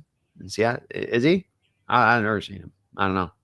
Yeah, so I think it's a little bit of that. He needed to run for a couple more first downs this year. Yeah, probably need to be the guy on a couple trick plays to make it happen. Be calm. Yeah, he needed to do a triple punt. He had done the double punt. He needed to do a triple punt. That's right. That's right. The first NFL triple punt. I want to see it. Yeah, get it blocked. Get it blocked back. Pick it up off the bounce and then have it just as he's going out of bounds. He like gets the kickoff or like. He's got 1 foot in bounds. His whole body's out of bounds, and he gets the kickoff moving to his right, off the right foot on the third kick. That'd be pretty epic. Yeah, he needs to recover his own onside kick. That's right. That actually happened once in that the Rams-Panthers playoff game in 2003, where Steve Smith scored the walk-off touchdown the year the Panthers went to the Super Bowl. I think it was John Casey was the Rams kicker. He recovered his own onside kick in that game, so it can be done. Nice. No, I'd like to see it, man. Or have him do the pooch where he recovers the onside on a pooch kick on a kickoff, Brendan. So he punts it up and just runs his way down. And then the guy, like the ball bounces and he picks it up on a hop or something, houses it in for a touchdown. Did you see the field goal in the Texas-Arizona State game yesterday? I didn't know. Basically, it missed short. It got blocked, and then it bounced through the uprights. It hit the ground, went through the uprights, and they all ruled it no good. And then they went digging through the rule book, and apparently there is a very obscure rule that a field goal is supposed to count if it bounces through in college football, and nobody knew about it. So now today they're like going, oh, I guess Arizona State should have won that game. You never get surprised. He had the official, remember the call a couple weeks ago too at the Charger game where Harbaugh got the free kick in the game, and it was like everyone's looking around like, how did he get the free kick at the end of half? And they kicked the field goal. It was on a free kick. There was nobody lined up, and you still see these rules that you didn't even know were in the rule book coming up from time to time. Like you see something new every day, I guess, when it comes to this sport, Yeah. Be calm, see clearly with another $2 donations. Is Tyleik Williams or Jack Sawyer in the draft? Go Bucks. I was looking at Tyleik a lot this year. I guess he doesn't play nose tackle. He's a 3-tech. We don't need another 3-tech. And if he's not a nose tackle in college, he probably won't be able to be a nose tackle in the pros. So it's interesting. And they must have changed. Well, they definitely played him at 1-tech last year a lot. So it's probably more of the 3-tech this year. But these positions are kind of, it seems like, Brendan, on the surface of it, to be honest with you, a little bit, there's a lot of this overlap we're seeing now with these guys on how they're using the 1 to 3 at the college level. True. Jack Sawyer's nice. I like him. The edge rusher. He's I like both those edge rushers at Ohio State, JT and Sawyer. Yeah, Sawyer's good. He's a high effort guy. There's not a lot that stands out to me with him as far as, he's kind of like a Ryan Kerrigan type, all good, all active, all around edge. He'll fight his butt off. He'll give you all the energy in the world. May not be the most naturally talented guy as far as, first step quickness, bend, dip, not going to necessarily give you that, but he'll use his hands. He's going to be 6'4", 271. So he's going to be bigger than a lot of tackles are tending to deal with, but he doesn't excite me a lot as a prospect, Be calm, because there's not as much flash to his ability. With Tyleik, I've got to be honest. I have not gone back yet and looked at him so far this year. Just want to check my notes on where I was at with him last year, because I could have sworn that he was playing a lot of the nose tackle last year. Which of course there's 50 different. Yeah, I've seen it last year, Brendan, at least. My confirm was Michael Pierce. And he was a stout 0-tech, 1-tech last year. So All right. I watched a lot of his film last year because there was a thought he was going to come out. So he can do that stuff. He's maybe got some 3-tech stuff. You can peel him out to a times to have him do too, but he's absolutely got the stout 0-tech, 1-tech stuff down as well. Yeah, I was looking at it this year. I was surprised. I think PFF has him played like 3 snaps this year as a nose tackle. Hold on. Wait a well, let's get it right. Let me make sure I'm right on this because we don't have to kind of guess on this. Maybe I snaps. I don't think I'm talking about the wrong person, but maybe I am. Now there's the thing with them too. I think they've got 2 Williams on the Ohio State defense, right? Oh, okay, that might be the mix-up here. But I feel like it was Tyleek that wasn't playing the nose this year. Let me just double check this because I want to make sure we're speaking about this right. Nose tackle AGP. Well, maybe you're right here. So they had him off of that. I was off. I'm wrong on this. Wow. Did they have him play nose tackle last year though? Were you right? They're not marking it, but that's what the tape. I don't know where they're aligning on this, and maybe they're just. When I watched the tape, he was in a nose tackle role last year. But to your point on that, they're putting him as a BBGG number of players aligned on D line as a defensive tackle and not a nose tackle. So they don't have him marked as that. But odd on PFF's grade of this because I watched the tape last year and it was snap after snap where he's off the nose. I have to watch this after the show today and take a look at him again because. I wonder if PFF has some kind of blind spot here where they list people in the B gap when they're not because of some technicality that doesn't really affect the fact that they're in the B gap, but in their mind it does. Like they do that sometimes. It very well may be on it. And I could be wrong on it as well. I could have just, but I remember looking at him last year because I liked him a lot. We were looking at nose tackles, so it stood out to me when I was watching him because there were so few nose tackles last year, and it was disappointing when he didn't come out. He's also a guy that looks about 340 pounds when you're walking him out of it. He's listed 320. He looks 340. And that's where I'm like, well, how do you play that at a 3-tech? But hey, I mean, Devondre Sweat last year was used a lot by Texas at a 3-tech, and he's a 1-tech all day at the pro level. So could be, but I got to go back and check. And I'm due to go back and look at his tape this year. I haven't looked at anything this year. It's all based off last year. But I'd still go probably Tyleek. Though that is interesting on that, just because I think he's got more upside than Jack there, B-Calm, more than it is the need on that one. The Tech World, thanks for the $2 donation. It says, take a step back. What does it mean for the quarterback 22 situation, I think is what he's asking here, Brendan? Right. You just hope that there's somebody there in 2026 that you like. And I mean, that's kind of the issue. It seems like every other quarterback class now is pretty bad. Like sometimes it's good, but sometimes you end up in this situation where even some of the guys you might kind of like keep going back to college. This NIL thing is killing these QB classes. These guys who would normally be in a hurry to start their clock on their contract are hanging back now. So this might be a recurring problem where every QB class underwhelms because of all the guys that go back to college that normally wouldn't. Yeah, they wouldn't. It's very true. And in taking the step back, Ethan, there's a little bit of an anticipation on my part that next year's situation is not going to be as bad as this year's situation, because there's a part of me that worries about in making our decision with our quarterback right now that it's being made because of the scarcity that exists this offseason for the position.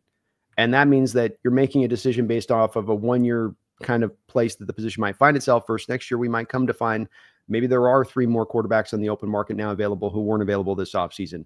Now we know next year's draft class has got better guys up at the high end side of it. And if you have more of your parts of your team, like let's say the interior of the offensive line actually solidified, kind of like what Denver did for Bo Nix, now when you go pick that quarterback, you're putting them in a good environment for them to go be successful and for them to develop right, as opposed to neutralizing their development, stunting their growth, a little bit like what the Bears have done with Caleb Williams this year. And so I would operate that. I don't know it for sure, Ethan, that there'll be that guy available. There's obviously a bit of a risk involved here, but I just think this year, as I look at it right now, is one of the leanest years I've seen for both availability of quarterbacks in the offseason that teams can go look at to grab, and then also for what's available there in the draft as far as legitimate talent. And I just think that it's even what Brendan's saying, and he's right about this, is sort of there being an every other year thing going on with this a bit. I still feel like it won't be this bad next year. There'll be better options versus us trying to pick through the scarcity this offseason a bit. Yeah, like even a guy like Drew Alar, who I thought was a little interesting, he's going back. Cade Klubnik, who was my sleeper, is going back. It's tough. Quinn Ewers apparently is going back. It's going to be dry. Yeah, no, it's going to be very thin, but I do think next year's got a little bit better possibility to it, and that'd be a little bit more of what I would count on with that step back there, Ethan, is that then you can engage it and you've got the thing set up for that guy versus, I'd still have questions on this team and some other places. Right. Or you make the big play for the Arch Manning, I guess. Well, that's where I would think too, is that you can go into 26 if you have the rest of your team solidified, Brendan. And we know we've never seen John do this, but now John can feel good about a position of saying, okay, I'll package these picks together to go get this quarterback. Now we're ready to bring him on. I'm sold on that guy. I've got my Josh Allen, that guy, or my Mahomes guy. I went to those guys pro day. I was sold on those guys, obviously, but I didn't have the means to go get them at that time, nor did I didn't have the need with the quarterback. But now I have the need. Now I have the motivation. Now I've got the picks I can go do that with, package those picks, go up and get that guy. We could have made a move up at one point or another for CJ Stroud at one point. I'm sure if we would have blown them away with an offer, we could have made a move for an Anthony Richardson if we had blown them away with an offer. We weren't willing to blow those teams away with an offer at those times. And if you have your team in a better position, maybe John's more willing to do that. Yeah, and thank God we didn't with Anthony Richardson. Have you heard the reports coming out the last couple of days? It's not been good. It's not been good. And Brendan, when I hammer on a guy like Shedeur Sanders at times for some of the stuff I don't like from the neck up and just the carrying of themselves and how they're going about it. And Anthony showed none of these signs at the college level. You're seeing the signs now of it. But this is why that stuff matters. How you carry yourself, how you operate yourself in the manner, whether you want to be like just a teammate or whether you understand you're a leader of the team, you got to hold yourself in a higher account. You're held to a higher standard. Some of these quarterbacks coming out now, they all just want to be one of the guys, just one of the guys. No, you're not. You're a coach on the field. You're the general out on the field. There's a way you got to carry yourself and act, and how you got to prepare and how you got to utilize your work ethic. If you don't do all of it down the line, you're going to be a failure at the position. And his lack of development's easy to see, I think, Brendan, when you can consider that, right? Right. It's too bad. He really could have been a fun player to watch. He really could. It's always hard to tell when the guys are going to get paid and whether or not they're going to click that work ethic that's in place, because it's not merely about you doing your job. It's about to be great and to master this position. You've got to put in so much work versus when the cameras aren't looking at you. And some guys have the ability to do that. Some guys don't. And some guys are wired to do that. Some guys aren't. And I would say with Anthony, it looks like he's not a very young guy still. A lot of time for him to still get this figured out. But it's not a good sign here out the gate that this is kind of how you're operating when you don't seem to have that in your bag. Maybe it's the new meta. You don't get a quarterback on his first try. You get him on the second or third try, like we did with Geno. Very well could be. Very well could be. Maybe that's the play. Maybe we don't draft a quarterback in a year or two. Maybe we go get Reclamation Project X. I'm open to it because I think that there's these teams that move off of these quarterbacks so fast without really giving them that time to develop. And a lot of times they're getting off of them fast because they rush them to play too fast. And that's certainly when you look at a team like the Colts and what they did, or we had Bryce Young earlier this year. Where I remember Carolina was like, well, are they going to move him at the trade deadline? And now Carolina's like, oh, no, we're resold back up to the guy. It's like, yeah, give the guy time to develop. So you're right. There's a market opportunity here now that exists with so many teams being so willing to bounce off of that guy they drafted. They thought they're going to be the future so fast. You can be there to strike and pick up a really great quarterback. And you and I are, I think, of alignment here. It doesn't have to be the magical unicorn quarterback to get you to the Super Bowl. You've got the team in place. You just have to have a guy right around that top 10 area of things in his performative level, and you can get there. And you can go win the big show. Right? Why not? Long live the king. Thanks for the $2 donation. Our first three drafted: left guard, zero tech, left tackle. On a basic level, I think the first two are pretty good. I don't know if a left guard's going to be there. I don't know if a zero tech's going to be there that's worth taking, but they could be. I don't understand the left tackle thing, to be honest. I know that there is a subset of Seahawks fans that think that Charles Cross is bad. There's been, I don't know if you've seen this, but there are some Seahawks fans that think Cross is bad because he gives up a lot of pressures, which to me is all on Ryan Grubb. To me, it's because we don't do play action. We pass the ball more than almost any other team. To me, the problems with Cross's pressure count and his pressure rate are circumstantial, nothing to do with him as a player.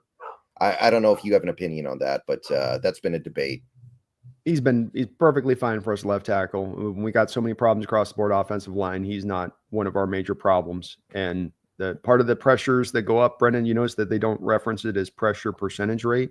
They reference it as total pressures.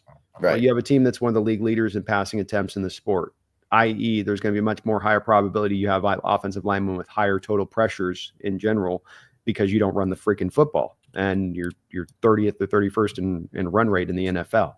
So that's going to put those guys in a pickle. This is why you need to be balanced. This is why the pass happy approach is not a good one when you become this extreme with it like Grubb has become this year. But Cross is great. He's deserved a new contract. They're going to pay him well. He's earned it. He's a top 7 left tackle in the sport right now. That's perfectly well and good for what we want to do. If we have a top 7 at every position role on this offensive line, we've got a dominant offensive line, don't we? So, there's nothing wrong there. Much more likely, long live the king, you'd go like a zero tech left guard. I was watching last night the other kid next to Michigan. Kenneth Grant? Kenneth Grant. I love him. He's great.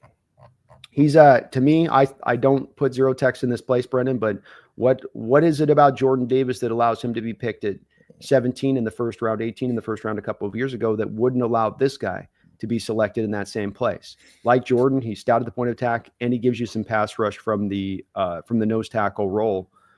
Makes a lot of sense to me to go to a guy like Grant there in that first round, and then you come back to maybe a Booker as a left guard in the second round, then King or one of these other offensive linemen. You got a defensive line rotation of Big Cat, Byron Murphy, Kenneth Grant, maybe a little bit of Jaron Reed comes back on a 1-year deal or something, and maybe one more depth guy. You're cooking. You're good. And I think one of the big problems we have this year is while we have some really good defensive linemen, we have no depth. We've got 3 guys that can play. We tried to get depth with Roy Robertson Harris. He's played 10 total snaps over the last 2 games. Yeah. He's not been the answer. He's not been. And Cameron Young's out now. I mean, you can't count on that guy at all as far as. And Higgins is completely he's got the fork in his back. Yeah. A couple of them coming out, actually. He looks like somebody's hit him with some blow darts in the back of blow darts with forks coming out of his back. We're going to have to be walking a lot of people off if they went with Kenneth Grant with their first round pick. You know how mad our chats would be going on, and we'd have so many people flaming out another defensive tackle. But he's good, man. He's really good, and we have a need there. Nose tackle is probably the biggest, brightest need on this defense walking into the offseason. And you couldn't stop the run at times this year, so it's a big get. People would be mad about it. I would not be, though. He's too good. I can't get mad about that. No way, no how. He's a very talented nose tackle. He's not just a can of sand. He's a guy that gives you some ability in there all the way around. Really good player. Yep. Michael Santalonza, thank you for the $5 donation. He says, I think Grubb is fired. Gino is waived, and DK gets traded. Frank Reich is the new OC, and Carson Wentz is the much cheaper bridge. Ooh, Michael going. I love the strong take, Mike. Just going specific, going to individualistic. I like it. That'd be pretty wild, but I like where your imagination's at as far as possibility, or everything's on the table, Michael. Everything is on the table. Here's what I would say, though. Frank Reich is an older guy. I don't think he comes into the building if you're giving him Carson Wentz and no DK to work with. You're bringing in Reich because you've got a really talented offense. You need somebody to make it go. I don't think you bring in Reich because if you get Reich, you got to anticipate you're only going to have him for a couple years. He's old. He might be retired right now. You might call him up and he'll say no as is. I think he's definitely going to say no if you've got Carson Wentz. If you're going to go this route, just at that point, go get Josh McCown. Go make the Hail Mary play almost. If you're going to go with Carson Wentz, get somebody young. Like, I don't think Frank Reich makes sense if you're going to just kind of blow it up. That's my thing. Well, to your point on that, if you have a guy like a Reich or a Shane Steichen that was available because the coach let him go, if they let him go, those guys are going to be having other teams probably in the mix, Michael, as far as, hey, we'd like to have you here too. And then it becomes about what is the best landing destination for me? Where am I set up for most success? And if you have a prime OC on the open market who's looking at a team that's basically tearing down a bit of their offense and giving you an empty cupboard that you're going to walk into that you got to fill, and it's a much harder job versus a team that might have some more parts and pieces in place, especially considering if you let go of Geno, let go of DK, you already have an offensive line you're worried about as the new OC here. Like, I already got to clean up this major mess as it exists currently. And now you're adding more messes on top of it, which may not be a draw for that prime kind of OC, Michael. But I don't have a problem if they want to take a bit of that step back point on it. I think I'm okay signing DK. I'm okay signing Geno. I'm kind of okay going a variety of different directions this offseason, though, and be in the name of being open-minded, in the name of doing what it takes to become a contender, not to become good, not to become a playoff team, but to become an actual contender. What are those steps that are required? Let's do that. So whatever that may entail. I'm open-minded too. I'm just not convinced taking a step back is necessary at the moment. And I'm good with, that's why I say with it, I have a position on this, Brendan, but it's not an ardent one where like your approach to this is like something that would be crazy and that just, this is stupid. And so you can't take that. I can totally get them taking that approach. I can sign off on it. I'd be supportive of it. It's not an out of the box idea as far as this is, a lot of teams will look at this and say, this is where you go with it. It's as much just that I'm not as sure. I want to be sure if I'm going to be in that place. Looking at recent years of the Seahawks team, and you and I have talked about this, when they've looked at themselves from a team standpoint, they misidentified themselves, and they've done it over and over. And whether or not you think next year, you could agree with that, right? Like John Schneider and this team's looked at themselves by and large over a 10-year period, and they've misassessed themselves. Because every offseason, you would have gone to them and said, you guys think you're a contender this year? Over that 10-year stretch, they would have said yes. And not lip service yes. Maybe there have been one year where it was a no there, Brendan. Maybe the Russell Wilson year, there you go. Well, not Russell Wilson. But absent that, 9 of the 10 years, you said, we're ready to go. We're ready to go. We're ready to go. And every year, you've not been ready to go as a contender. Maybe you got in the playoffs there. You were never a contender over 10 years. You were never a contender, not for a Super Bowl championship. And so that's also part of this too. And that I think we've got to be smart in understanding we've taken this wrong approach in how we've self-identified ourselves through these off seasons over and over again. And that's then caused us to not get to a contending state, because you end up then pulling from tomorrow for today.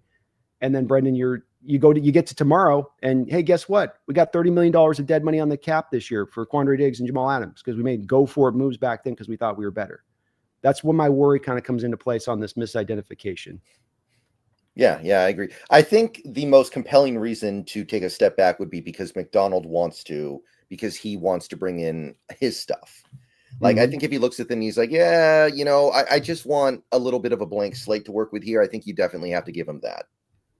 I would agree with you there too. I think you're smart to listen to where Mike wants to go with this and trust in his vision on that. That's part of signing up with him from John Schneider's, perspective on this, especially given that John's fixed ways haven't exactly meted out great results recently, right. by his approach to it.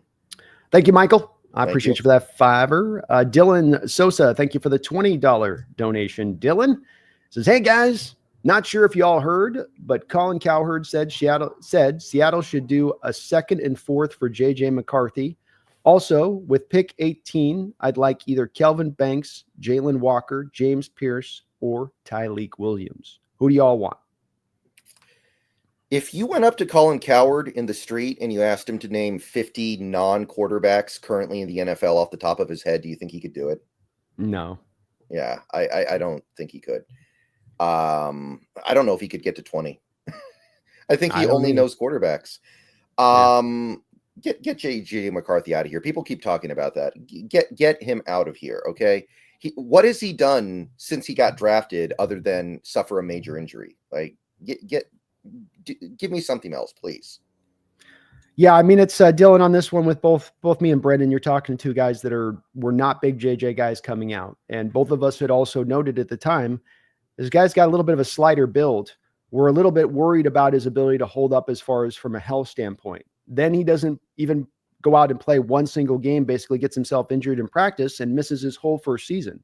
So this is confirmation bias, sure, but it is also confirmation of our biggest fears when it came to JJ McCarthy, is that our Hawks would make this guy, we trade up for him and he'd make him our first round quarterback. And this is a guy that's going to be a bit frail and is going to get beat up and is going to maybe not hold together well.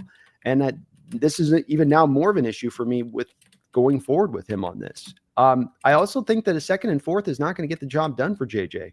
he's going to want a first. They're going to want a first round pick. Why? Because there's a scarcity on the market of quarterbacks right now. You have very few options. This drives up the price. There's nobody in the draft. This drives up the price. Yeah, he's injured and coming off that injury, but he's still a very young guy. You're not going to get a top 10 first round pick. But I mean, hell, even a Raiders team at number 8, who's got no pathway to their next quarterback, who's looking at the option of signing Justin Fields to a $20 million a year deal. That isn't a potential guy that they go, hey, we'll throw you the 8th overall pick for JJ McCarthy. That's where the price to me will go up too high for JJ on that, even with my worries about his health on that. You find yourself in the same place, right, on that one? Yeah, I mean, I thought he was worth a 3rd round pick before he had the injury. Like, I'm certainly not going to give a 2nd and a 4th for him now. I'm not giving the 1st round pick for him now. And you're right. I mean, teams like him. Teams out there like him. And somebody out there is probably going to say, yeah, let's give up our 1st round pick. That Raiders idea makes a little bit of sense. Maybe the Giants give up. I mean, apparently they liked McCarthy. Yeah, I can see the Giants too. That's another team. Yeah, you're absolutely right. If whoever gets out on the sweepstakes of Shedeur Sanders and Cam Ward, there's going to be a bunch of other teams still needing QBs in there, and it just there's only so many chairs, and there's a lot of people trying to find seats, and that's going to lead to those teams that have chairs are going to be able to get a lot for those chairs, and so I think JJ ends up. I think that they end up holding on to him. To be honest, I think they end up finding a way to keep Darnold, holding on to JJ. They like her situation, they let it roll with that. Mm-hmm. Because you can get JJ, you can get the 1st round pick for JJ down the road too. Sam comes back and he duplicates what he did this year, and you get through that, then you can still go get that high 1st round pick after that too, from their perspective, while having the insurance for another year of Darnold there while you're a contender. Mm-hmm. Yeah. And as for the second part of this, Kelvin Banks, I think, will be gone by the time we pick, if I had to guess. I would say there's a good possibility of that. Some of this goes by how the NFL teams are going to look at him, Brendan, and that there is a bit of a question in my mind as to whether or not he's going to be able to hold up a tackle at the next level, or that he does have to be transitioned in a guard. I think he's a 1st round guy no matter what, and I think that he probably gives you some versatility between playing both at the next level, at least right tackle. But that's when I watched the tape on him. That was just a bit of my concern with him, was that teams might say not enough quickness to be able to handle guys out at tackle. Yeah, Jalen Walker's great. I would take Jalen Walker in a heartbeat. That guy's awesome. I've got a Bruce Irvin vibe off Walker. Really? Yeah. I'm higher on him than that. Well, it's not a bad place to be on him, of course, because in Bruce Irvin, who was an older prospect, went middle of the 1st round. So, we're picking middle of the 1st round and a Walker guy to be there. But he's very explosive. I like him a lot, but I do think that he's going to be kind of just more of a pass rush kind of guy in that role that he does. He's a little bit of a weapon. You can use him around a variety of places as a blitzer too, which makes him a fit in the McDonald defense. But that was just kind of where I was at. Pierce, Josh Hines, Allen. That's my comp for James Pierce. That'd be a pretty good one. I mean, Josh Hines Allen is great. He's a good one. Both me and Brendan, I think it sounds like Brendan's in the same spot on this, Dylan. We're going with the Michigan kid. Tyleek's more of your 2nd, 3rd round kind of cat. And if he's more of a 3-tech, then we don't have room for that. We already have an abundance of 3-techs. Yeah, if he's playing 3-tech, if he can't really rock the nose, then it wouldn't be as much of an option there for him. So we'd go with more of Grant. But all 3 of those guys, Banks, Walker, Pierce, if you're making that your 1st round pick, and like we saw last year with a team like the Rams, right around the same spot we're picking, took a guy in Jared Verse who kind of slipped to them. It's kind of similar, where you might have one of these Walker, Pierce guys. You look at recent drafts, Chop Robinson last year slipping to 20th, kind of right in that range. The year before, Will McDonald to 20th with the New York Jets. There's a bit of this track record of these really, really fine edges that will kind of fall into the depths, not depths the 1st round, but into where we're going to be picking essentially, that where the value's too good at that spot not to jump on them. Mm-hmm. Yeah, I think I agree with all that. So it's not a bad list. If we end up with one of those 4 players, well, maybe not Tyleek, but the other 3, I would not be angry about that. No, I'm completely okay with all those options. I think they're going to be good players in this league, and 1st rounders across the board there as well. Thank you though, Dylan. Great question on that. Great questions there, man. Be Calm, See Clearly. Thanks for another $2 donation. Says, in fairness, Anthony Richardson is a rookie. He should mature. Yeah, he's not a rookie anymore. That's where we get worried here on this Be Calm, is that he's in his 2nd year here right now. He had all year to kind of get a season to figure out how to be a pro and how to prepare himself, how to get himself physically ready to go, and it hasn't happened. He's a young guy. There's a lot of room here for him to mature. And this is that thing me and Brendan talked about, where a lot of teams toss these guys away quick. And look, guys develop at their own pace. Some guys at 23, 24 aren't ready to go, as they will be when they're 27, 28, 29, and the light bulb's gone on and they're ready to be an adult. And, who knows, maybe they get a wife and kids and they start to, things start to just kind of settle in there for them. And maybe that'll happen with Anthony. But right now there's been a lot of worrisome parts coming out of the situation there with Indianapolis and Anthony. And let's keep in mind, he went to a guy in Shane Steichen that every NFL expert that I was out there that I saw talking about it was like, oh man, this guy's such a beautiful mind for Anthony Richardson to get him the most out of. So it's like, well, where does the failure come in on? Is it just the coaching? Is it just the development? I mean, he's got a good offensive line in front of him.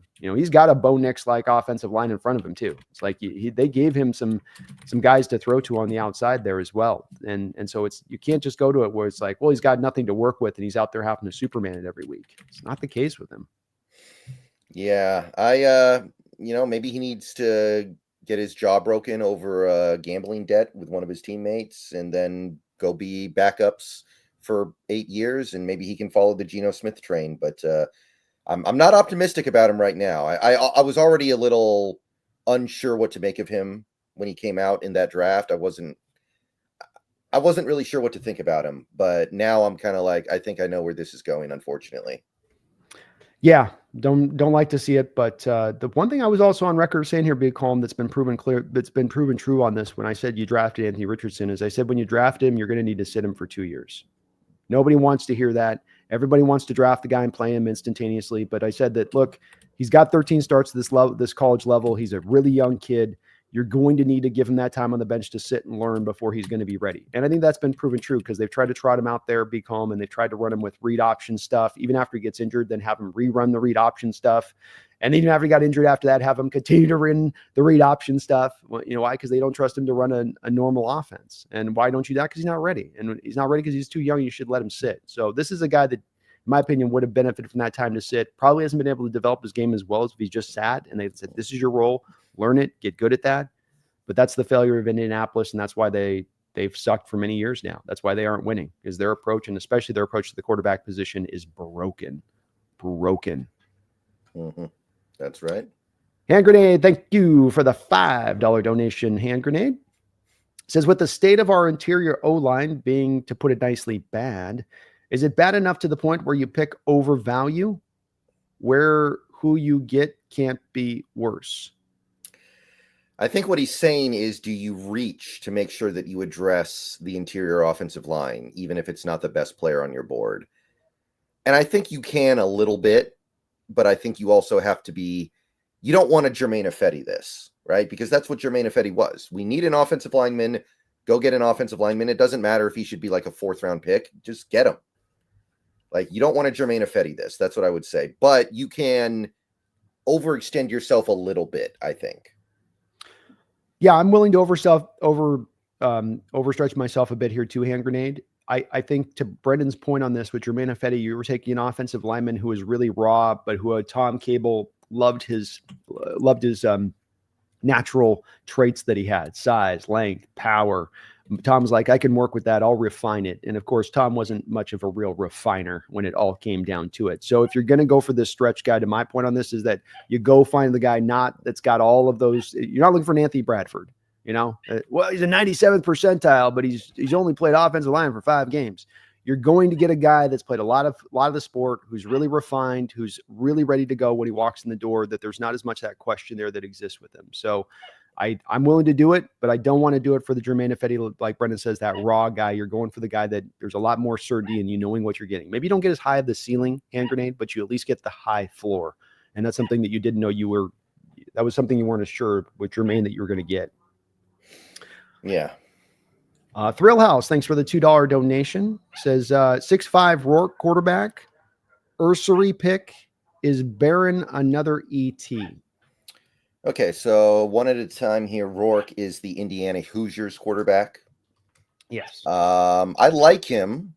He definitely fell flat on his face in both of his games against elite competition, but I don't know if I blame him that much for that. Apparently, the Indiana OC already had one foot out the door for that playoff game and wasn't even really engaged. So he got bulldozed by Notre Dame, but I don't think that's necessarily a indictment on him. I would look at Rourke on day 3. I don't know if I go higher than that because there are some limitations there, but he's nice. Yeah, he's a day 3 guy for me too. Thrill House. He's kind of like a poor man's Matt Hasselbeck with a skill set there. He runs around a little bit like a giraffe, but he's got good size, good arm strength on the shorter intermediate throws. If he's going to push the ball up the field, you're going to see the arm strength limitations really show up at that point. A lot of RPO stuff they worked off of in their game, so a lot of kind of simplistic stuff that he's running from the quarterback position at Indiana. But he's got the good size and a decent arm. But day 3 pick would be where I would be with him. I don't see a ton of upside there. And by the way, sorry if you guys can hear my sugar glider back there. I don't know if you guys can, but sometimes he does this. Oh, it's all good. Yeah, no, it happens. I've got a helicopter outside my door right now. They're trying to track somebody who's on foot, I guess, here. So Are you sure this isn't like Goodfellas where the helicopter's following you around all day? Maybe, man. I'm hearing them. They do the thing here too, where there's a guy on the loose. They get the bullhorn, so I'm hearing him above. You can hear him there. He's just don't leave your home. It's unsafe right now. It's almost like something out of a cartoon. It's like, really? Okay. Yeah, well, don't leave your house, man. Stay inside. Yeah, exactly. Ursary, he's talking about Ariante Ursary out of Minnesota, the 6'6", 330-pound left tackle. I like him a lot. I don't know where he's going to play in the NFL, though, which is obviously very important to us. If he can move inside, can he move to right tackle? The fact that he's so big makes me feel like he's not going to play left tackle. Usually left tackles that are that big will slide inside or at least to right tackle. Yeah, agreed. I don't know quite Thrill House of where he's going to fit to at the pro level. He's, typically these 6'5", 6'6" left tackles, they'll be out there at about 315, 310 sometimes. There's a little bit of he's legit 330. He's wide body.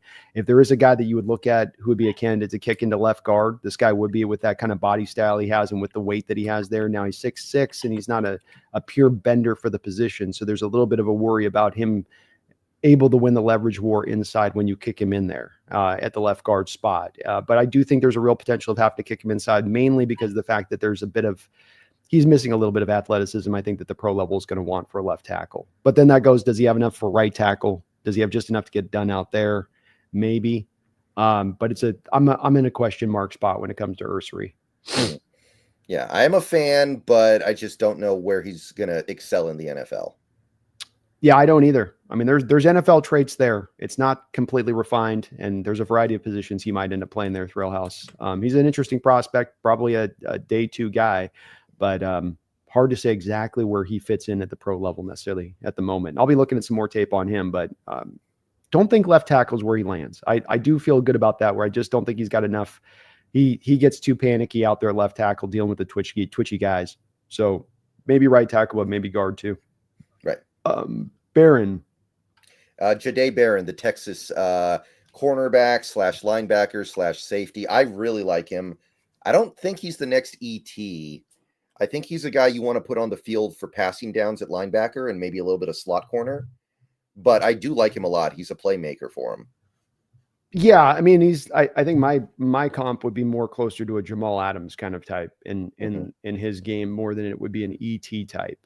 He's got ball skills that probably Adams didn't have. I mean, so there's where there's a little bit there, but I don't see him as a pure safety. I like Brendan, see him as more of a kind of around the box guy, a guy you could play maybe some will, a guy you could play some slot, maybe a little bit of redundancy already having Witherspoon on the roster versus him to be able to trot him out there. But he's a playmaker. He is in that defense, and he's really stood out in that Texas defense the past couple of years. That's put a lot of prospects at the NFL level.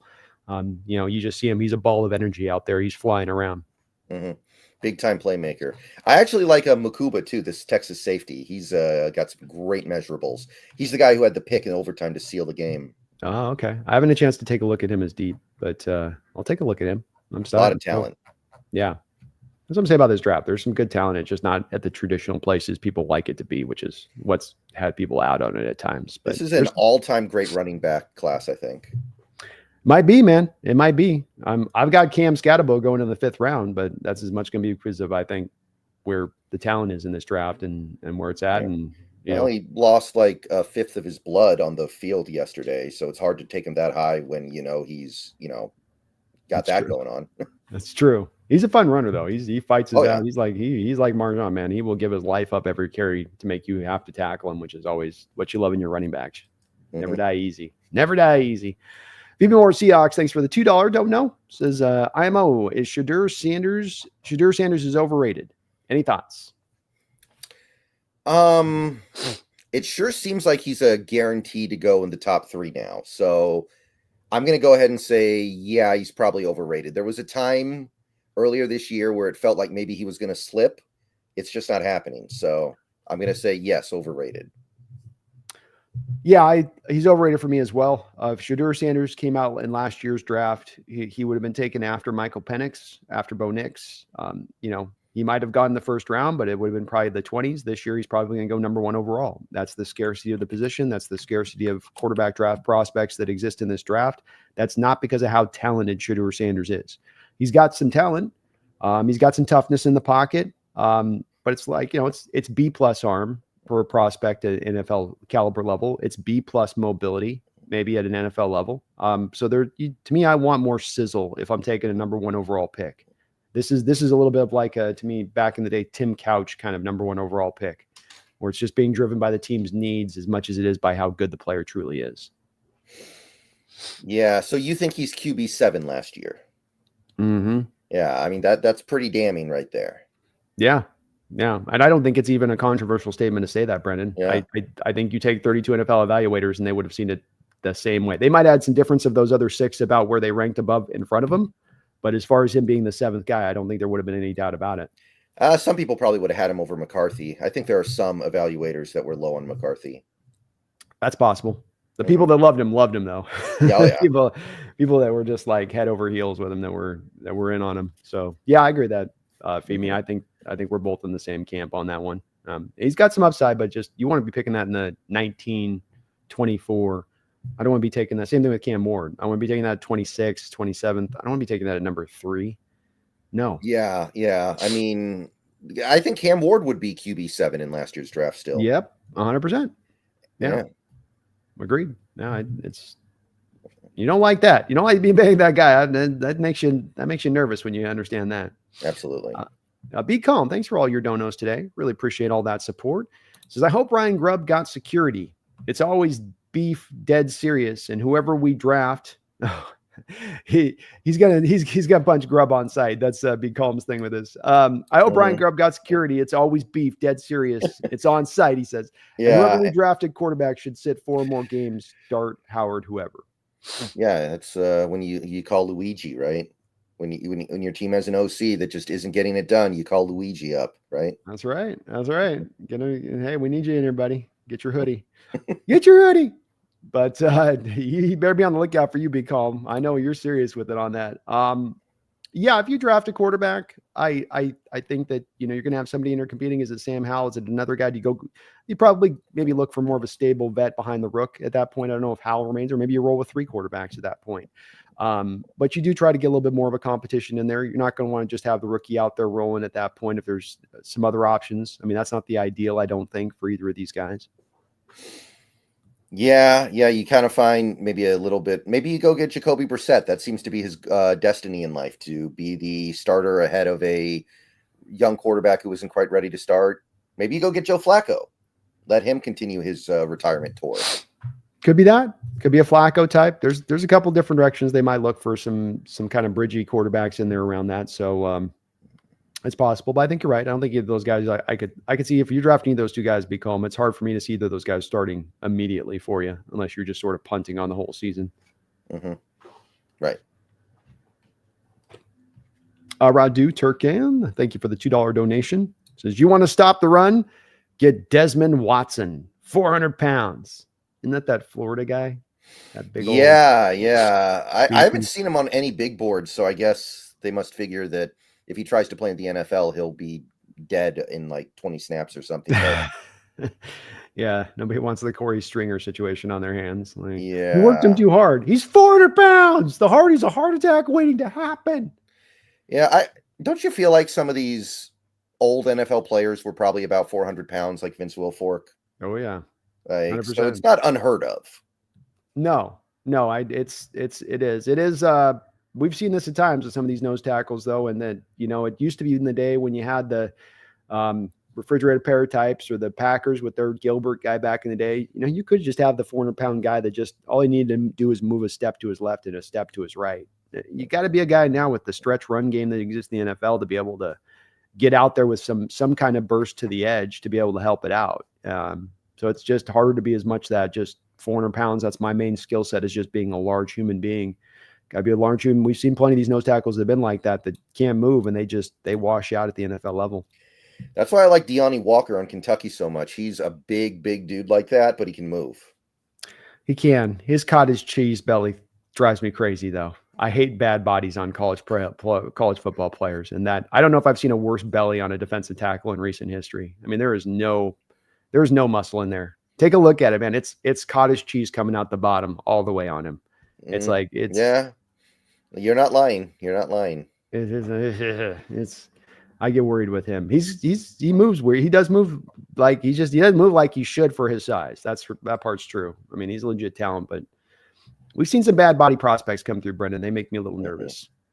I don't know. Right. Be calm, see clearly. Is it true the Colts quit on Shane Steichen?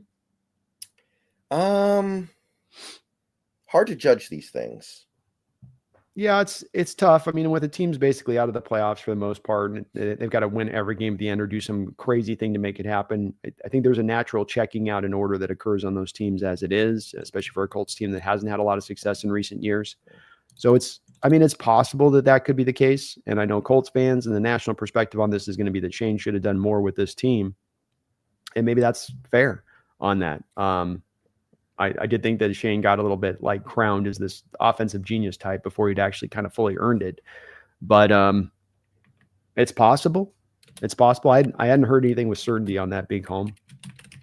Yeah, it's hard to figure this stuff out. I mean, sometimes the teams will make it obvious, but when a team really quits on their coach, they tend to get blown out 40-0. Yeah. Like you can't quit in the NFL and expect to be competitive. It's too, the margins are too tight. Yeah. You're not going to still be going out there winning games if you got a team that's in that mode of things. Be calm. It's possible. I don't think, though, my read on it isn't quite that at this point. They just, as much as anything, they just haven't gotten the development from Richardson this year. You look at their tease season and what held them back. They had an expectation that he could be probably closer to a difference maker in year 2 versus a kid that still looks in over his head. Yeah. And, there are little things, too, you have to look at here. Like if Jonathan Taylor doesn't drop the ball at the goal line when they're playing the Broncos, they probably win that game. That play completely swung that game. And Indy would be probably in the playoffs right now because Denver's the team that's in. They're up by like a game on Indy. That changed everything. So sometimes you're trying to ascribe these like broad stroke statements about this team when really it came down to like 1 or 2 plays, just these tiny little differences between being there and not being there that, sometimes you don't want to admit. Sometimes it does come down to luck and variance and random chance. It's true. And it's if teams still winning and still fighting in every week with the Colts, they are fighting at least that is a team relatively checked into their coach. There's been some other teams I think that'd be more at the forefront for me of like, has that team been playing hard all year for that coach? Like the Raiders and whatnot. It'd be more in that role for me with it. Mm-hmm. But be calm. Thank you for all the donations today. Really appreciate all that. Phoebe Moore Seahawks, thanks for the $2 donation. He says, I can't believe DK almost got ejected again. Yeah. I was watching that game and I did think to myself, this is not the time. People are turning on him faster than ever before. DK's already not been that productive in the second half of the season. DK's already having some problems with actually putting numbers up. And it's like, this is not the time to bring that stuff because that stuff had been chill all year. He had not been doing that stuff this year. And it's like, now's not the time, buddy. Yeah, completely unnecessary situation too. You block the guy, you keep blocking through the end of the play. I mean, you're causing the situation to become what it is. It isn't a player trying to goad you into something. It's you goading yourself, which has been the case with DK a few different times before. This isn't the first time on that, but it is where it is. I do give him some leniency here in this back half. I think he's been dealing with that injury and trying to fight through it, and that's reduced down his effectiveness as a player. But you're going to make a decision about having to pay this guy $33 million a year this offseason minimum. And that's a tough decision to make with going into it, knowing that he's not necessarily at his best right before you're signing him to that contract. That, he's not tapping into that high upside you thought might existed here through the years of that 1,500 yard season and 12, 13 touchdowns. You're not going to get to that before you sign him to that deal. And does make it a little bit more probably key here on this.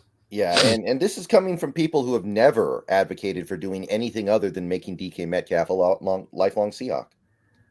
That's right. I'm not out. It's again too. It's like I'm not out on DK, but we also got to be honest about what we're seeing out there. Feed me, and again, it's when we build in the NFL. It's never just about a talent and how good a guy is. It'd be great if that was the case. It could be. It's that way in baseball. It's that way in basketball. It's not that way in football because the salary cap is a hard cap. There's no way around it. There's no bird rules. There's no this. There's no that. You're stuck to what it is. And so when you build that cap up, you got to be very carefully how you spend that money. And if you're going to spend a substantial amount of money on one player, you better be damn sure that you're right about that decision. Because if you're not, look at the Niners last year. Weren't sure on Brandon Ayuk. Been productive. Younger player than I think even DK. Got to give him that contract. Got to give him that contract. We don't really want to give him that contract. We're not sure about it. They're not sure about it. If they were sure about it, they would have given him to him in the offseason. They didn't. They stretch it. Then they give it to him. It bites him in the butt. So you got to be sure. And if you're not sure, there's an argument to be made that maybe you don't want to dish out that big of a contract. Not saying that we don't. I'm not saying I'm not in favor of DK. As I've said with all these things, Brendan, I think it gets lost at times. I've seen some of the feedback I get where people, you're saying to do this, and you're saying it. I'm saying consider this stuff. That it's all got to be to me in consideration versus we have to go down just this narrow path, and that's got to be the way, and that's got to be the way versus, hey, all possibilities are in play here, in my opinion. Right. And for the record, I think this team is going to commit to DK and Geno this offseason. That's what I think will happen. I'm not convinced, but I suspect that that's the way it will go, just for whatever that's worth. I would tend to agree with you on that. I think that is where they end up going with it in their direction of it. True. Yeah. Rick Cepeda, thank you for the $5 donation. He says, I went to the Metallica concert at Lumen. People weren't going crazy. Do you think that translates to weak, soft 12s? They weren't going crazy at the Metallica concert, huh? I don't know. Maybe you would think it would draw a little bit of a different crowd. You would think there wouldn't be that big an overlap, but maybe. I think for me and Brendan, I think Rick, it's going to be hard for us to pinpoint exactly, why this there's a lot of reasons given why the stadium's in the place it's in and why you're able to fill it up and why you're unable to be loud. Taking out the sort of the financial stuff that's involved here or another team's fans taking over the stadium. Why aren't the 12s that are in the stadium that are Seahawks fans, why are they not being louder? And that's been a part that I've seen going in that stadium in the past 10 years that has dialed back further and further and further. There's a lot of people that put excuses out there. Well, the team hasn't been good in that time. I go, well, that didn't add up in the 80s and the 90s. We didn't have a problem with it then. So I don't have a lot of excuses or reasons for this, Rick. It doesn't make much sense to me either. You are looking at the reality of what it is, which is that the 12th man and the tradition of the 12th man is slowly dying out. It is year by year slowly pittering away, and it's going fast. And not only are we not now one of the top destinations in the NFL for one of the worst places to play from an opponent standpoint, we've backtracked to being probably one of the more easier places to go play in the NFL right now. That's how it works here when you're 3-6 this year and you're less than 500 over the last 4 years at home. Right. So it sucks, but I don't know that it's changing anytime soon, Rick, and we can lament it, but there's really nothing I think that can be done about it.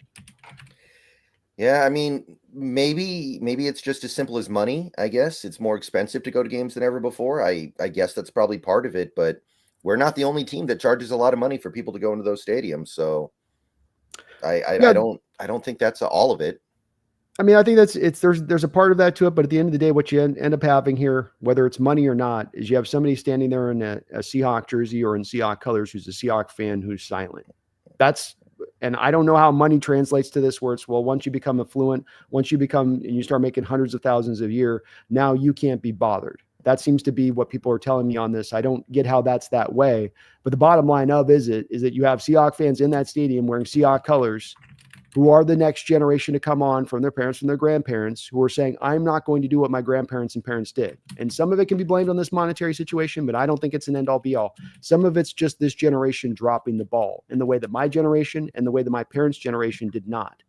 And that's where the responsibility is going to have to eventually float to the shoulders of this generation, because you can make every excuse in the book that you don't have the money to do this and you don't have the money to do this.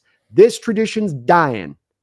So you can make all your excuses and explanations, but it's going out the door in the back of that versus you saying, you know what, enough explanations. My generation's up. We're the one who this has landed on the lap now to keep carrying this baton forward. And we either are or we aren't. But make no mistake about it, you can't just go blame it all on the monetary side of it. You know, like I said, because I've stood in that stadium, I've looked around me and seen people sitting on their hands, stuffing their face full of popcorn, can't be bothered to stand up, can't be bothered to get loud at any point in time of the football game. And I've seen it for 10 years going through that stadium. So it eventually comes down to me on this one, Brendan, where you can blame some of these other factors, but it becomes on you to be in that stadium in those colors to make sure you're being loud and doing your part as a fan, as your parents, as your grandparents did. And it's just not happening. Yeah, and hopefully ownership comes up with some kind of solution. Like, it'd be nice to know that. I'm sure they can't appreciate what people are saying about this team right now in terms of the fan base. They must be aware. Well, they must be aware, but this is the era we live in now, where it's this versus the almighty dollar. This versus the almighty dollar.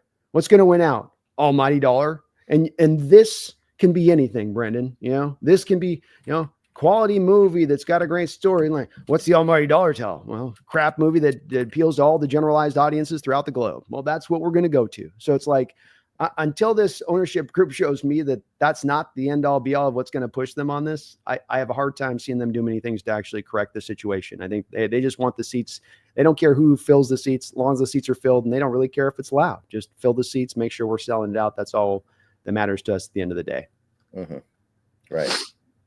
Radu Turkan, thank you for the $5 donation. Says, if we trade up in this draft, would that be a sign of go for it mode as well, in your opinion?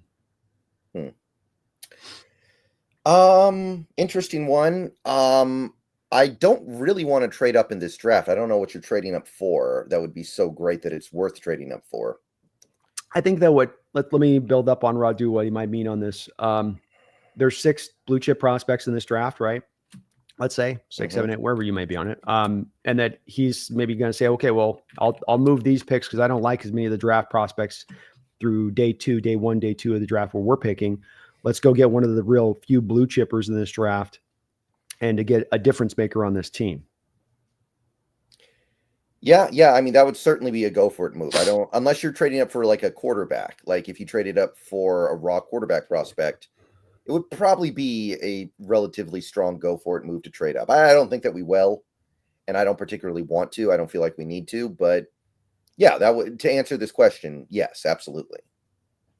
Yeah, I think it would be for the most part, Radu. I mean, there is a possibility it could be just like I said on where you're looking at the other prospects in the draft class, you know, like as much you're willing to throw those picks together to go up and get the prime guy that you really are sold on. And that doesn't necessarily mean that you think you're winning in the immediacy. You just want a difference maker more than some solid parts that you'd add on the other side. But there's a way where, you know, trade up for a quarterback or something like that, where that would be, hey, this is all in now and we're getting the final part and now we're good to go.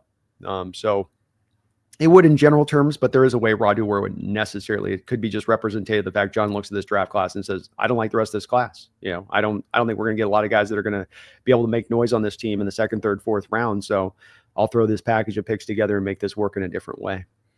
Yeah. Who would you trade up for, do you think, in this draft? You personally, like, who would you be interested in going all out to get?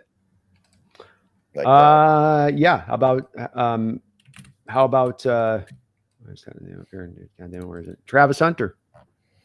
You know, how about Mason Graham? Abdul Carter would be a guy for me for sure. I love Abdul Carter. He's a freak. I love Abdul Carter, but I think you're right. He's a freak. To me, though, he fits more into that Chop Robinson, Will McDonald freakish range of things, where there's not refinement off the guy's game. The explosiveness, the first step quickness, dip, bend, all the traditional things you look for a pass rusher are there. But like you had with Chop, like you had with Will McDonald the previous year, you've got a guy with a real high upside, but he's not necessarily scratched up to that upside right now. You know, he's going to take a while to get there, or, you know, not a while, but at least a year or two to kind of get there, and that's just me going to historical norms on this, where that tends to push that guy into sort of the middle 15 to 20 range off the edge. But Yeah, I wouldn't. Those would be two guys that I could see them driving for in that way. Maybe even a guy where they would go up for the Will Campbell kid, 20-year-old kid at LSU that they see as being a guy that can be a left guard for them and be a difference-making left guard for them at 7 or 8, where they go up 10 spaces to go get him. And that's a guy that they may be looking that way too. So something along those lines. You have Travis Hunter playing corner at the next level, right? Not receiver. I'd have him doing both.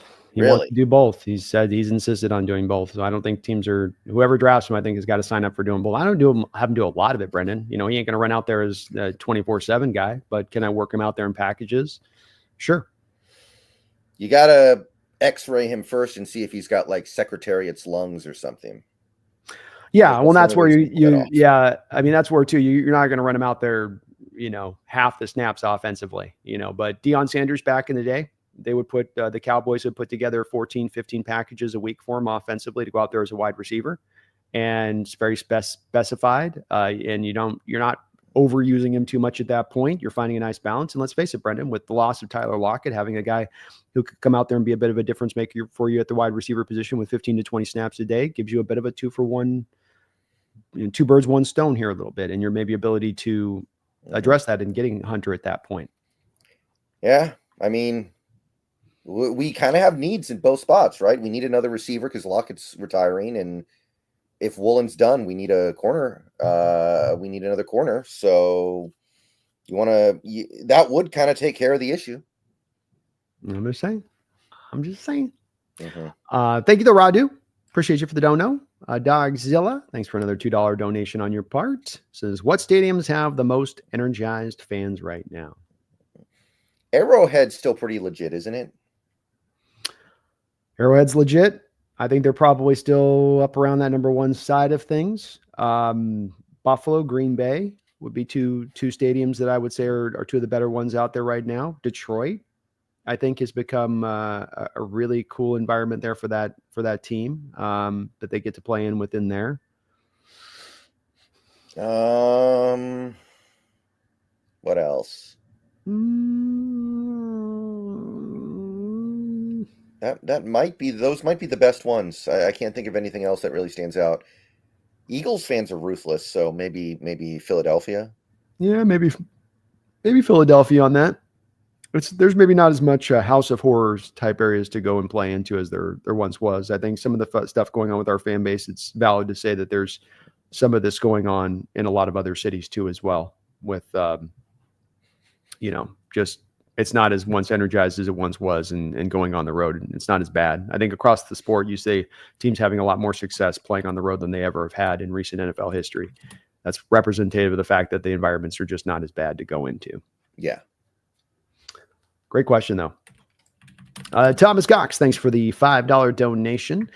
Says, if Seattle trades for J.J. McCarthy, would you be for it? Sounds like their report is...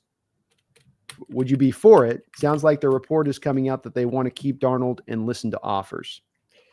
Yeah, we talked about this a little bit like an hour ago, and I'm not a fan.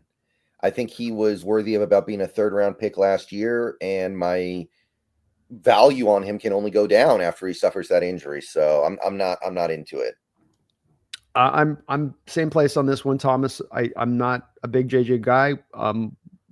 Both me and Brendan had worries with him as his ability to hold up. We saw a little bit of a slider body coming out with this guy, a little bit of I'm not gonna say full on frail, but I've had concerns with this with guys in the past that have come up at the quarterback position, and I've been proven right on this. When I look at a guy like Bryce Young, who's even had some injuries in his short time, or Matt Corral a couple of years ago, when you see these guys at the quarterback level playing at college that are a little undersized, they can get by on that at the college level. When you get to the pros, the guy's 340 landing on you, and your body ain't getting any bigger.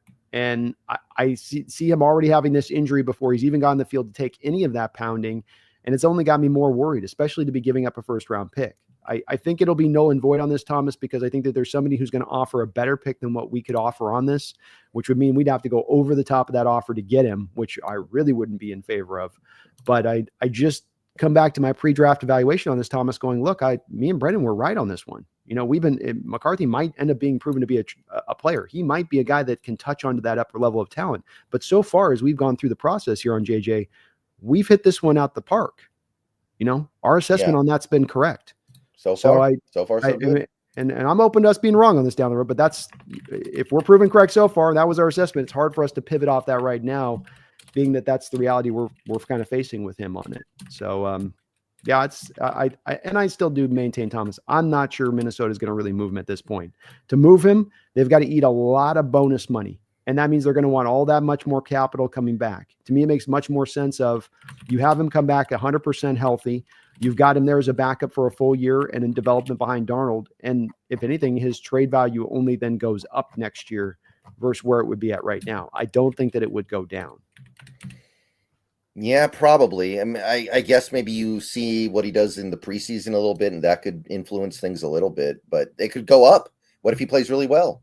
That's right. That's right. And so obviously if he gets worse, then that's the way it could. If he looks like his knees, he's had a couple knee surgeries too this offseason. So it's not just the one, it's had two. But yeah, I think they sit on it unless they get blown away by a Raider kind of offer at a top 10 pick, Thomas. I think that they just go, look, if we're only being offered a middle first to a late first, let's just sit on him. Let's not take the L on this just to take the L. We're in a bit of the catbird seat. Let's take advantage of that. That's how it feels like for Minnesota, especially that they're the sellers. They're in a seller market, and there's a lot of buyers out there, and that just doesn't tend to benefit the buyers on that situation. Mm-hmm. Right. Be calm, see clearly. Thank you for the $2 donation. He says, OSU is going Longhorn hunting. Go Hawks. Go Bucks. Yeah, I mean, at this point, I don't see how Ohio State doesn't win it all. I think the path is pretty clear for them. Which is fun because they were my preseason team to go get it. This was the team that, of all the big dog teams in college football, that was going to benefit from guys coming back to school and really fashioning out and filling out, especially them from a defensive standpoint. They were the team. Tyreek Wilson, Jack Sawyer, JT Tuimoloau. All these guys were coming back into the fold for them, which was going to make them strong. And so I think be calm that they are the team that's, clearly the ones that's going to go take this at this point. And I don't think Texas has got, quite frankly, much of a chance in that game. I think they probably beat them by a good couple of touchdowns. Yeah, and I guess Georgia just didn't have the sauce this year. I know they're probably going to make the championship game now, but they don't got the sauce. Beck is it's ridiculous to me from Georgia's perspective, Brendan, that Stenson Bennett, Carson Beck, you're in the run of a couple national titles where you should be able to recruit at the utmost top of the top end. And this is the best quarterback talent that you can bring in. Yeah, well, Beck's not even playing. They shelved him. I know. Well, that's what I'm saying, though. You walked into the season, though, with him as your forerunner plan, and you look at the guy, no mobility and no arm strength. You guys are recruiting, and with Stenson Bennett, I mean, he was good for them. Don't get me wrong, but you go, when usually teams are in this role where they're one of those top dogs and they've been that way for a few years, like Alabama, you guys are able to recruit through the top end quarterback guys out there. You're not getting some guy that's like limited all across the board, which with Beck, you could see last year, even coming through last year, like, man, he's limited. It's all about ball placement and anticipation. He's got no arm strength and no mobility. I kind of been confused a bit by Georgia's approach to their quarterback position and why they haven't gotten, Ohio State, when they were going through their run at one time, and there's a reason Burrow had to transfer to LSU, right? Because they were so stacked up there. Yeah, I don't get it. It is a little bit confusing. Like, why can't they get Arch Manning? Why can't they get even Riley Leonard would be better than what they got right now? I would think, yeah, I would think it's kind of head scratching. That's their approach. And Grenade, thanks for the $2 donations. As you'll need an O-line better than Lions for JJ. You're probably right. Right. I mean, that whole Michigan offensive line's playing in the NFL now. Yep. So yeah, you're probably not wrong, Hand Grenade. And let's not forget with JJ, even at the Michigan level, that they, protected him as far as passing attempts and heavy amount of a running game action. And a lot of him in that projection is you having to get very imaginative on what he would look like in a much higher volume passing attack versus what he had with Michigan, and that he could transition that way easily. And I had a hard time seeing that myself. Yeah, not high on it. Not high on it at all. Thomas Cox with another $5 donation. Thank you, Thomas, for the double dip dono. I appreciate you for doing that. It says, what is your opinion of Milroe if you haven't said anything yet? Bad. Really, really bad. Maybe we could draft him as a tight end. That's the best I got.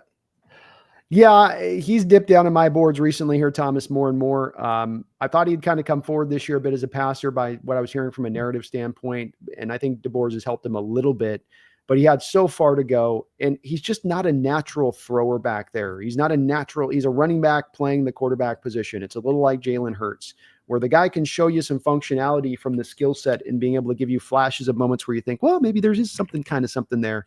But then you really break down the bottom line of his skill set and who he is and what he is. He's just not a natural quarterback. And is that a guy you want to sign up for, no matter the upside that would appear to be there? Because I think you go to much more of a lack of confidence in that he's going to realize that upside, being that he's not naturally calibrated to go this way, and Brennan jokes about tight end, but I mean, look, there's been quarterbacks that have come out that are kind of this kind of skill set that you end up transitioning to a different position. Cause it's just, look, you're just not a natural QB, dude. I'm sorry. And I watch him, and there's guys I can sense are natural QBs and natural throwers of the ball. And that's just, it comes to them in a way that's, with him, it feels hard. It feels like it's a real challenge for him in playing the position. And it just doesn't embolden me with a lot of confidence. I don't doubt his ability as a runner, but Thomas, you got to throw the rock. That's what you do first and foremost from the position. How do you throw the rock? How are your anticipation throws? How are you as a progression reader? How are you decision making? These are all things that I think are big questions with Milroe. He's about as good as Joe Milton. Yeah. I think he's probably, the bottom line's probably about the same player. They're different players a little bit because he's so much more dependent on his legs. But throwers of the football, natural throwers of the football, it's a good representation there where there's some skill on these. There's some physical ability on both these guys that might wow you a little bit on the surface of it. But when you get into more of the depth, pull back the layers a little bit and look in between, you go, ooh, there's some worrisome things here that aren't also just going to get corrected with time, that maybe just be inherently a part of their game.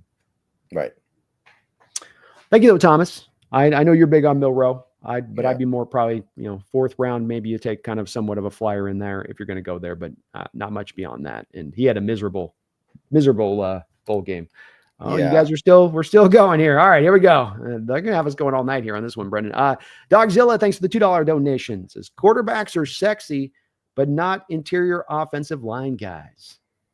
No, that's conventional knowledge, right? I mean, how many Seahawks fans out there would just immediately fall all over themselves in ecstasy if we drafted a quarterback? It doesn't even matter who the quarterback is. They just want the quarterback. So that's how it goes. It is how it goes, Dogzilla, and it's, me and Brendan are wired a little bit different on that, where we want our quarterback. Sure. We got an eye on that, but we also understand the impact of this offensive line. And boy, here in Seattle, more than ever, we've been faced with the reality of when you don't have it and what it looks like and how your offense runs and the inconsistency and getting your quarterback beat to hell. It's where the priorities got to be put at, and getting the quarterback's important. But as I maintain, and I think Brendan's maintained with this as well, not to speak for him, that you get your line first, and then you kind of earn the right to go get that quarterback. It's like they say, you earn the right to rush the passer, Brendan, by stopping the run. Kind of feel like the same thing. You earn the right to go get your quarterback once you got that line in place. And we haven't kind of earned that right yet, in my opinion, to that degree.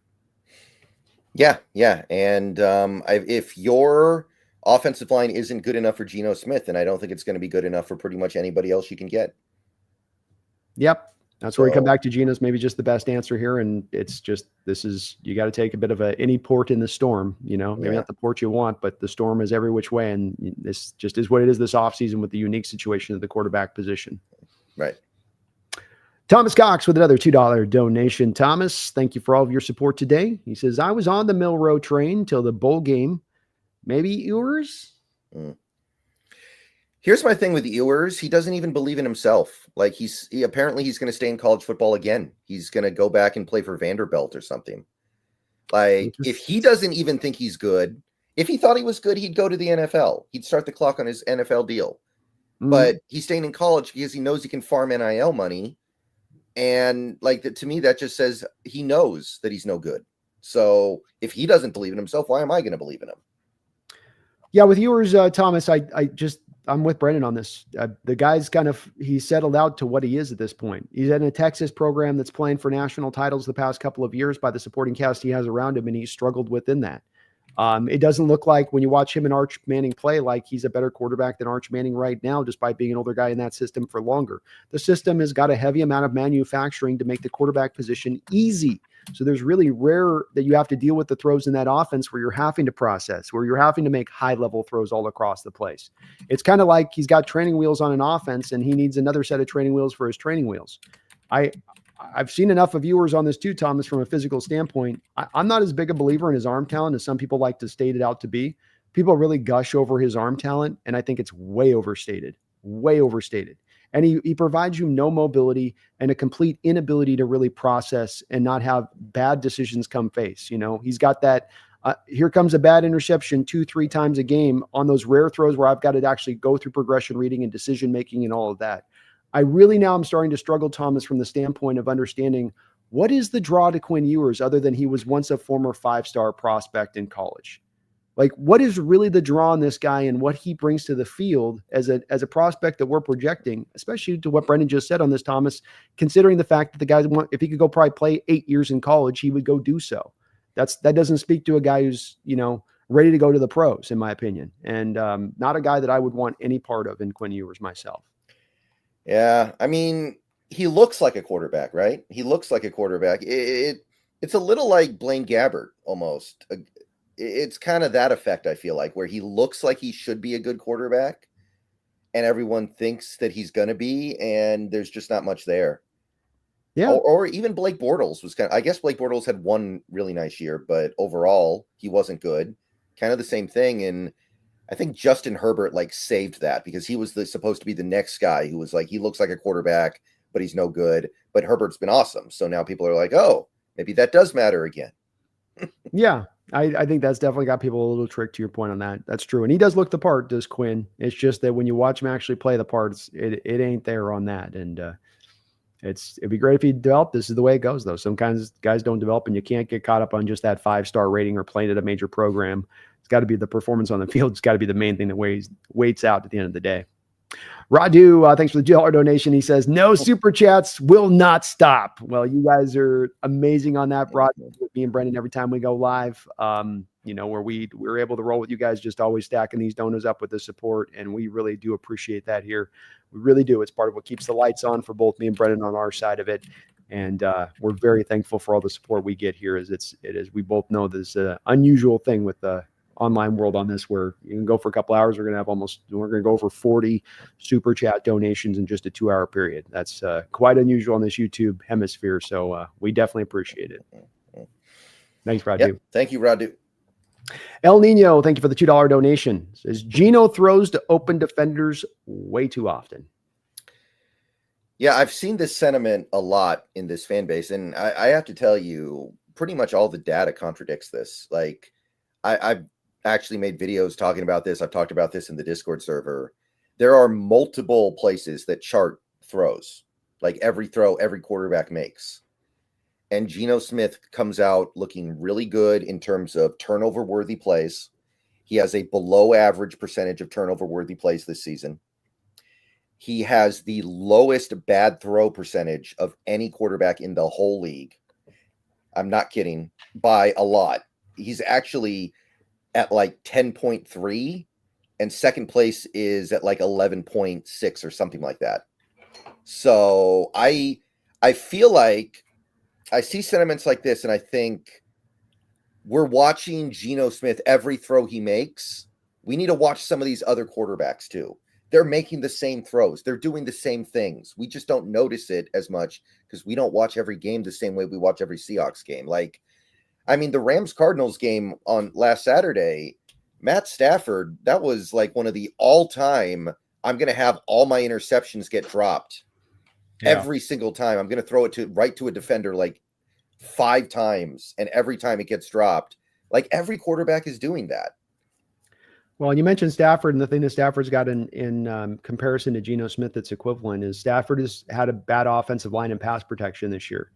And what that's caused is for people to now El Nino, they look at Stafford and you hear a lot of people saying, well, Stafford's fallen off, that gray beard's caught up to him. He's finally hit that spot where age is getting up to him. He's getting old. And I would say, that's not the case, that what's happening here, El Nino, is that he's suffering from the same thing Geno is. And I mentioned Stafford, and Brendan, I'm glad you did mention that, because it's a great representation where you go, well, yes, look, when you give any quarterback this kind of situation to deal with, this is what's going to happen to them. You're going to get more interceptions. You're going to get some of those turnover plays that come up. And I think there was a great Twitter stream that came up. Somebody did a whole deep dive on that this past week on the Geno interceptions this year, El Nino. And I'd ask you definitely go take a look at that Twitter stream that was put together by the guy. He put a lot of effort into it, goes through every interception of Geno Smith this year, backtracks all of them from pressure to whether he was being hit, whether there was a defender grabbing onto his ankle when he made the throw, what was happening. And I think when you look at the interceptions in total on that, you come to find there's some explanations for these interceptions this year. There's some bad ones in there too. And I think the bad ones sit in people's mind, especially because they happened in the red zone a lot. 4 of them this year. It's been bad. But when you do look at Geno and the overall stance of his time here and starting for Seattle, when you give him time in the pocket, time to throw, you give him clean pocket, when he's not under duress, he can be a really good quarterback. And that's really the centerpiece key for us as we go into is give him that clean pocket, and you will get these interceptions less. Just like they'd be a Stafford if Rams come back next year and their pass protection is twice as good as it was this year. Instead of being 30th, it's 15th next year. Watch how Stafford then goes back and throws for 4,500 yards and 33 touchdowns, and how those can be interconnected in that way. Like look what CJ Stroud's done this year behind Houston's offensive line. There we go. Regression. And I don't think there's and I know he's younger than Geno. I know it's not an exactly equivalent situation, but I don't think you're seeing any Houston Texans fans saying, oh, we need to get rid of CJ Stroud. He's no good. They're like, no, we need to improve the situation around him. But to your point, there are people nationally that would try to say who aren't as closely looking at that CJ situation, saying, and I've heard it, maybe CJ's gotten exposed this year. Last year was maybe just that one-off flyer year, and now he's being shown for who he really is. You go, well, no, that's not it. That's not it. He is still the same guy he was last year. It's just that this pressure is ridiculous, and no quarterback is going to be able to do well in that environment. Right. And, you look for improvement in a player that is older. Geno's first year starting in Seattle, he was second in the league in turnover-worthy plays, and he got lucky a lot. A lot of his picks got dropped. Last year, he had about an average turnover-worthy play percentage. This year, it's well below average. And it's still a high number, but that's because he has to drop back to pass 40 times a game almost. Like, you're going to have turnovers when the whole offense is nothing but pure dropbacks and shotgun. Yeah. It's going to happen. You can have any quarterback, and you're still going to have turnovers when you put all that on the quarterback. Agreed.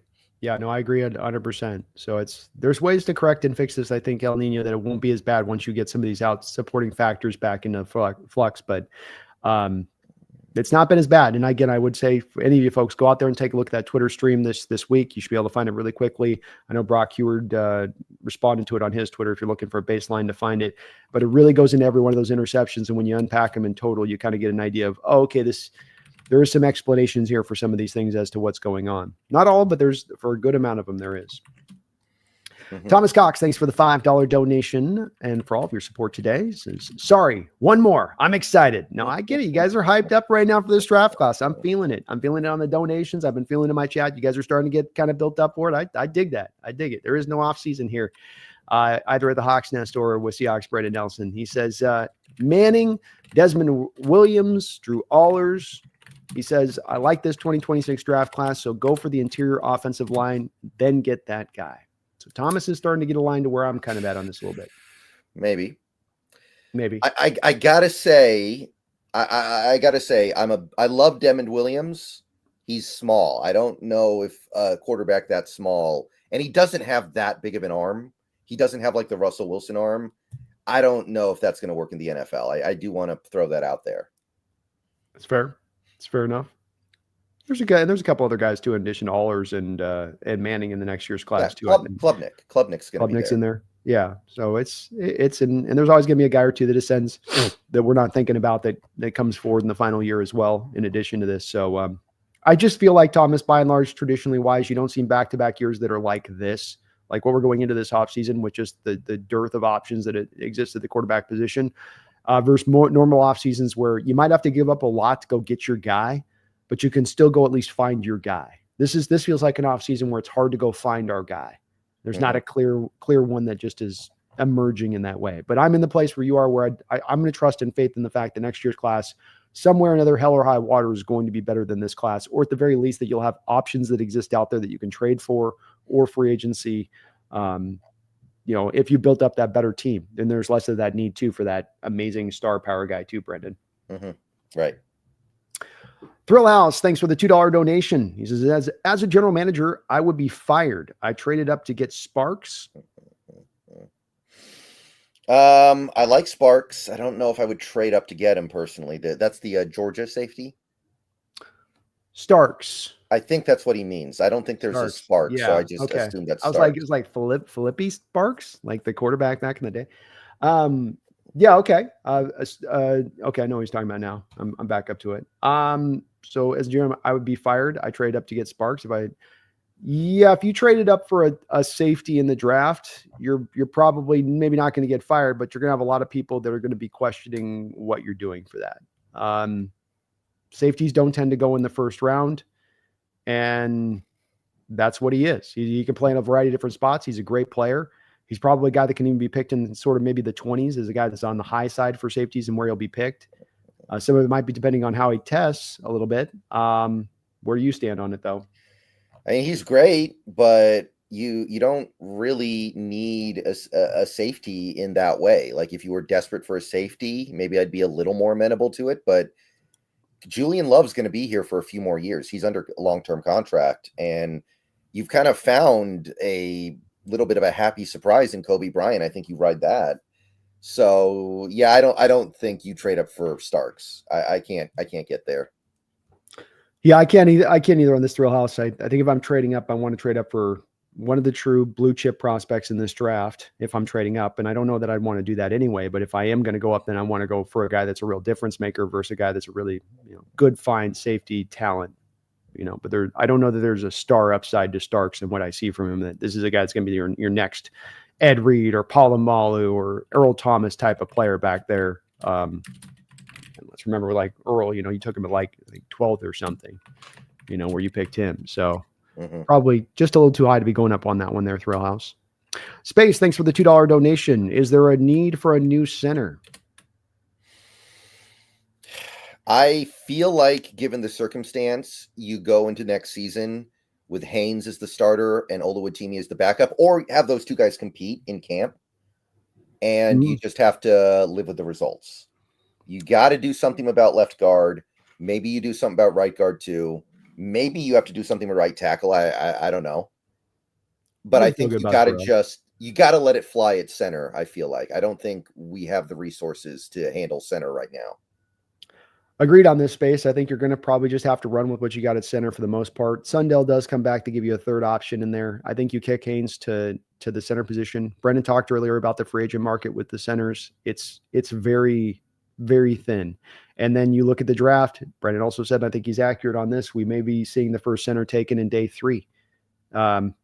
And so there's not necessarily a high quality amount of centers that are standing out that are available to you this draft either. So it's a bit like the quarterback position here. You'd like to deal with it. You'd like to upgrade it. But if the method isn't there for you to upgrade, you might just have to tread water to get to next year where there's going to be better prospects to go there and pick. And if we had just taken Creed Humphrey for a couple of years ago, this would not have been a problem. Right. Long live the king. Thanks for the $2 donation. Says last year, half of the Bills fans wanted Josh Allen gone. And I mean, I guess that tells you we're not the only fan base that gets irrational about stuff sometimes. Well, I've said for a while on this, King, that I believe it's my belief right now, and in the current modern NFL that we find ourselves existing in, that fans, front offices, even coaches have a broken outlook on the quarterback position, and that it's one that is just, it gets viewed as these guys have to sort of do it on their own. And do they do it on their own or not? Are they flying on their own or not? It's nothing to do with development, has nothing to do with supporting cast. It sort of is just this, throw them in the deep end. Can they swim or not? If they don't swim, then they suck. And if Josh hasn't gotten us to a point of swimming by this point being last year, then he's not the guy and we got to go. And it's that disposable nature to the quarterback position, which I really do hate and wish that we could kind of start to adjust our look of this a little bit, and understanding of how hard a position it is to play, how much of it's reliant on a supporting cast. But this is kind of the new place we're at, King. And I can attest to this, being a guy that does all these shows every week, talking to general fan bases in addition to this, and that this is what I get from people at times even in my comments and chats, where it's just like, there's a view of these quarterbacks that they sort of fly on high. And if they're not flying on high, if they're not being that guy that's the one-on-one player bringing everybody with them, then they're not the guy. And it's a weird view of it. It's almost, as I've called it, the basketball view of it. It's the Michael Jordan-esque view of it as far as how you view quarterbacks. It's the same BS to me that it's people that apply quarterbacks with wins and losses. Like they somehow are fully responsible for wins and losses, that they should get that under the record. Versus like, you don't do that for a defensive tackle. Like, what's his win-loss record as a defensive tackle for his teams?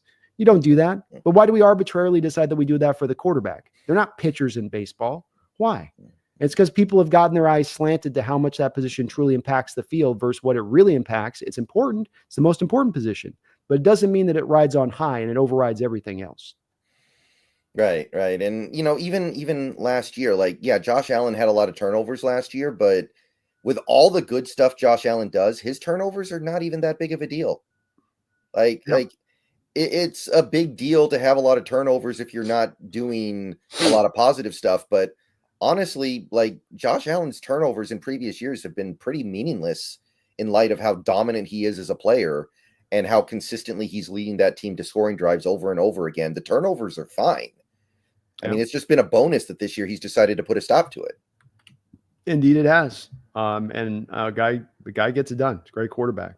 But yeah, we're seeing with the Geno discussion at times here too, King, with how people talk about him and their viewpoint of him. And it's just a position right now that when it comes to assessing it, and it's not just a fan thing. This is, I think King even goes back to front offices and the way they look at it too. It's just, for whatever reason, it's just in kind of a broken state right now, and how to evaluate quarterbacks and how to look at them. And it creates a market opportunity for the smart general manager that can kind of realize this, in my opinion. That's why I like to look for more of an outside the box possibility to the position, because I think that there's a lot of teams doing it wrong, and you can take advantage of that wrong. It'd be great to find the prodigal son. Don't get me wrong. I'd love to find my prodigal son, but if you can't do that, the alternative path is there is market opportunities and other ways to get this done.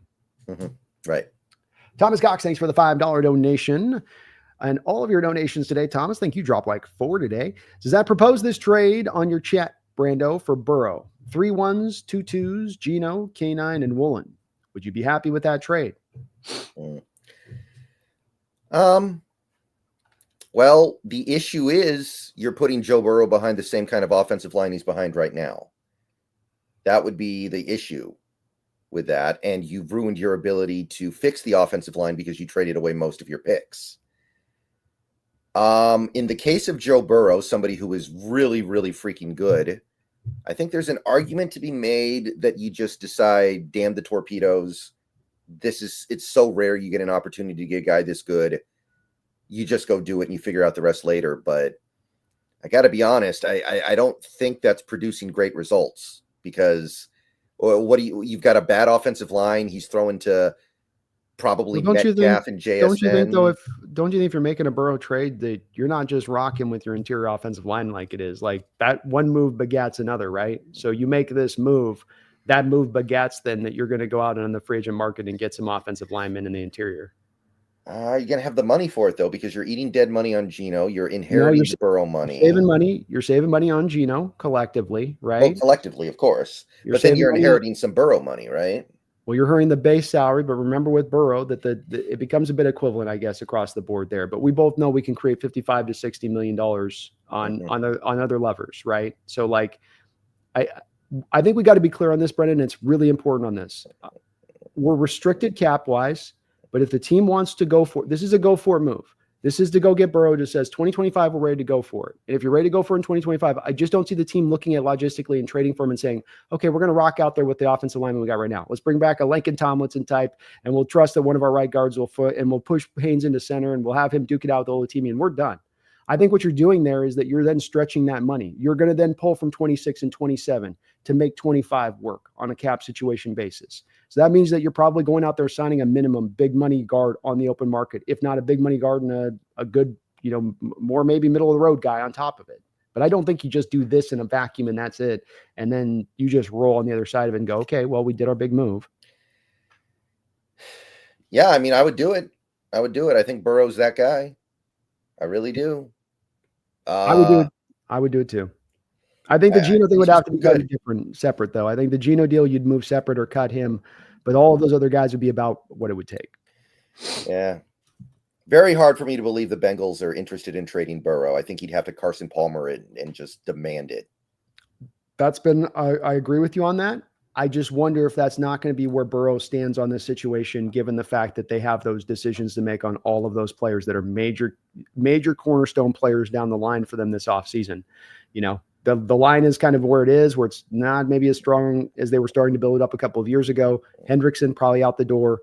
T. Higgins on a franchise tag. He's not coming back. I'll 100% guarantee you there. Jamar Chase, they pissed him off, man. They could have paid him after 3 years. He wanted to be paid before the start of the year.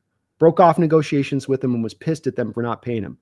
So do they come back a year later now where he costs even more money, where he can say, hey, you're going to pay me $37 million a year now?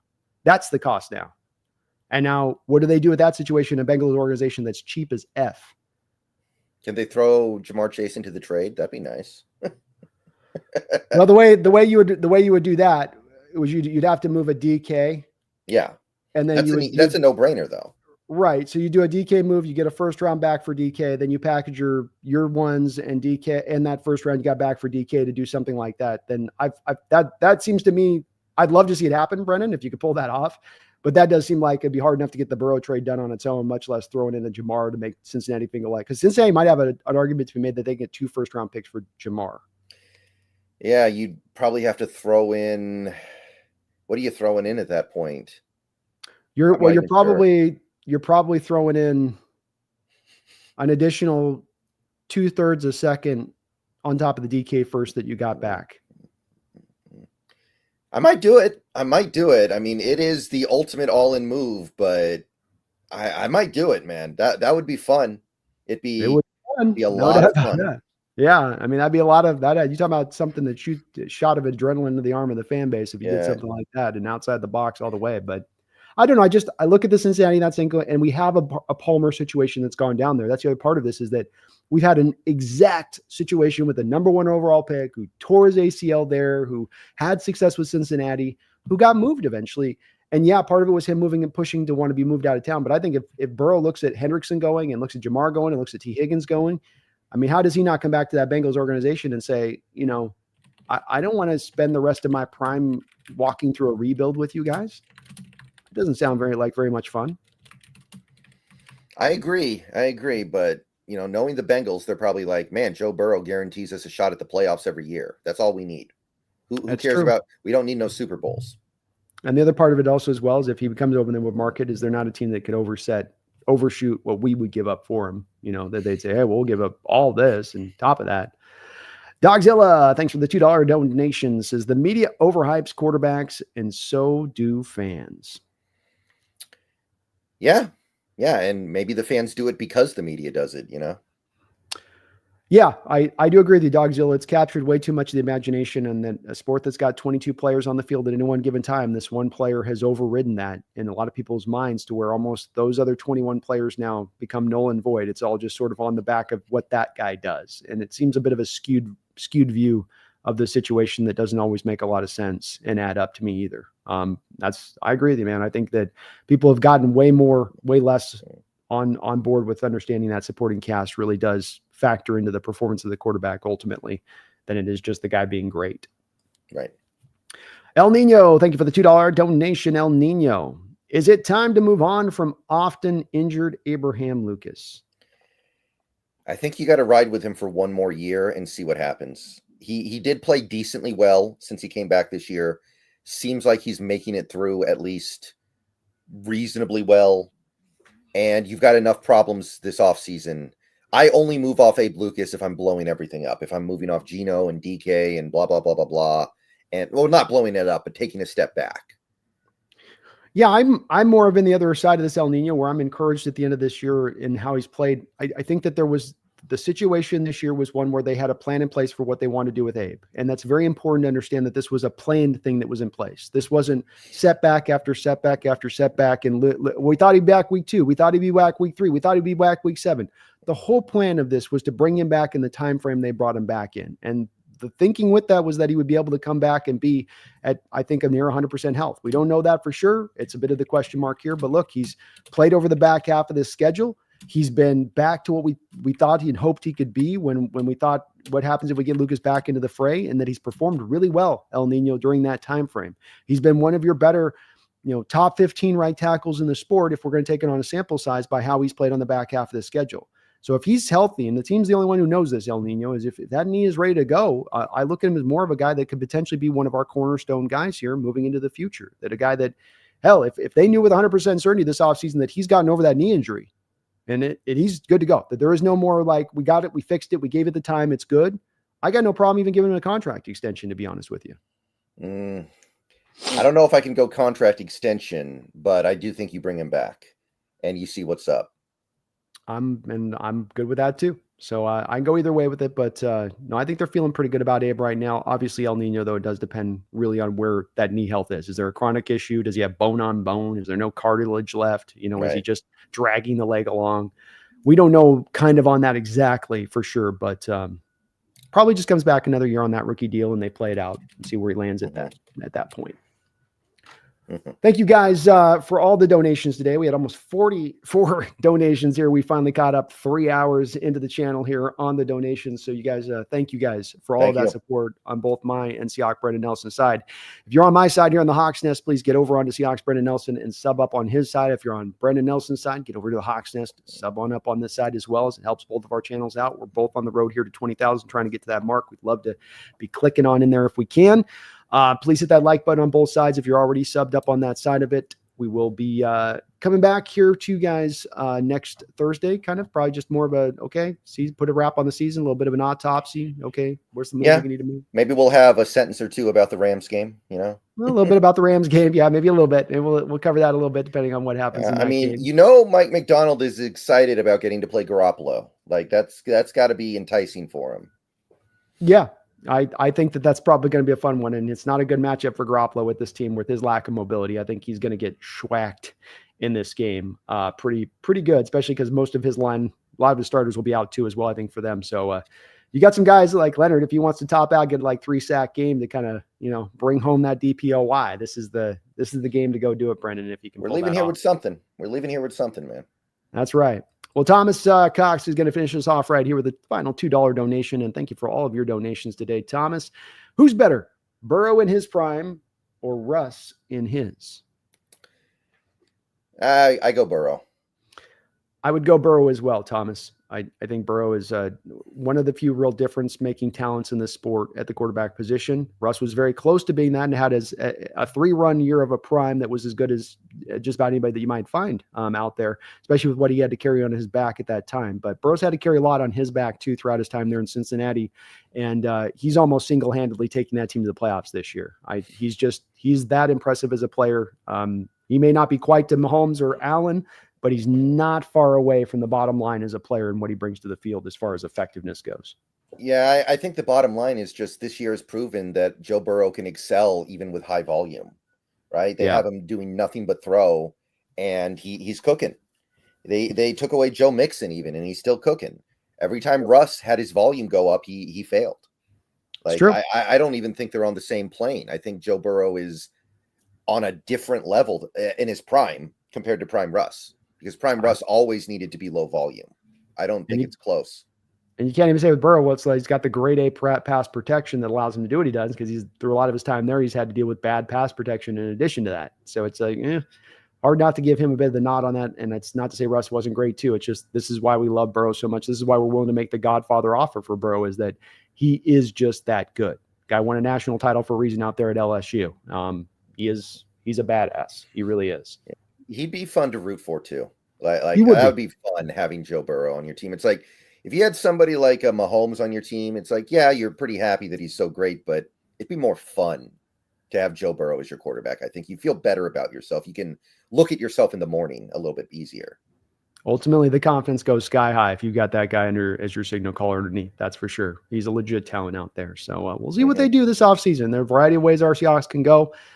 Hard to predict exactly the way they will go. We think this will be the likelihood, but everything's on the table, in my opinion, for this Hawks team this offseason in the different directions. And we will be here with you guys every step of the way, reporting on it, discussing it, and trying to figure out what they're looking to do. But thank you guys today for watching. We really appreciate you for checking out this channel and riding with us throughout the course of this season. It's been a wild ride to kind of go with you guys on this one, but we really appreciate you on both sides of us for all the support, dedication, and watching the channel, all the donos you guys have dropped throughout this season. You guys have been amazing as ever on that side of it. And I know, speaking for Brendan on this one, we really, really do appreciate it. Absolutely. All right. Well, we'll be back in less than a week, folks, to break down this season, break down this final game with this Rams team. And shouldn't have to remind you, but maybe we do now with the season lost. You're like, we're not going to playoffs again. And where's this team going? And where's the light? The light's coming. We can see the light at the end of the tunnel. It's approaching us fast. We've got to be patient, but we're on the right road. We're not in a bad organizational spot. We don't have a broken team. We don't have a broken process. We've got a good process. We've got a good foundation. Everyone's chomping at the bit. No doubt about that. But take onus in the fact that your team is moving into the right stage of things, and we are going to get there. Maybe a little bit later than sooner, maybe sooner than later, but we are going to get there, I believe. We got the right coach. That's the big part we wondered about, Brendan. So feel encouraged about this season. Feel great about where this Hawks team is going. But please, beyond all that, don't you ever forget. Go Hawks. Go Hawks.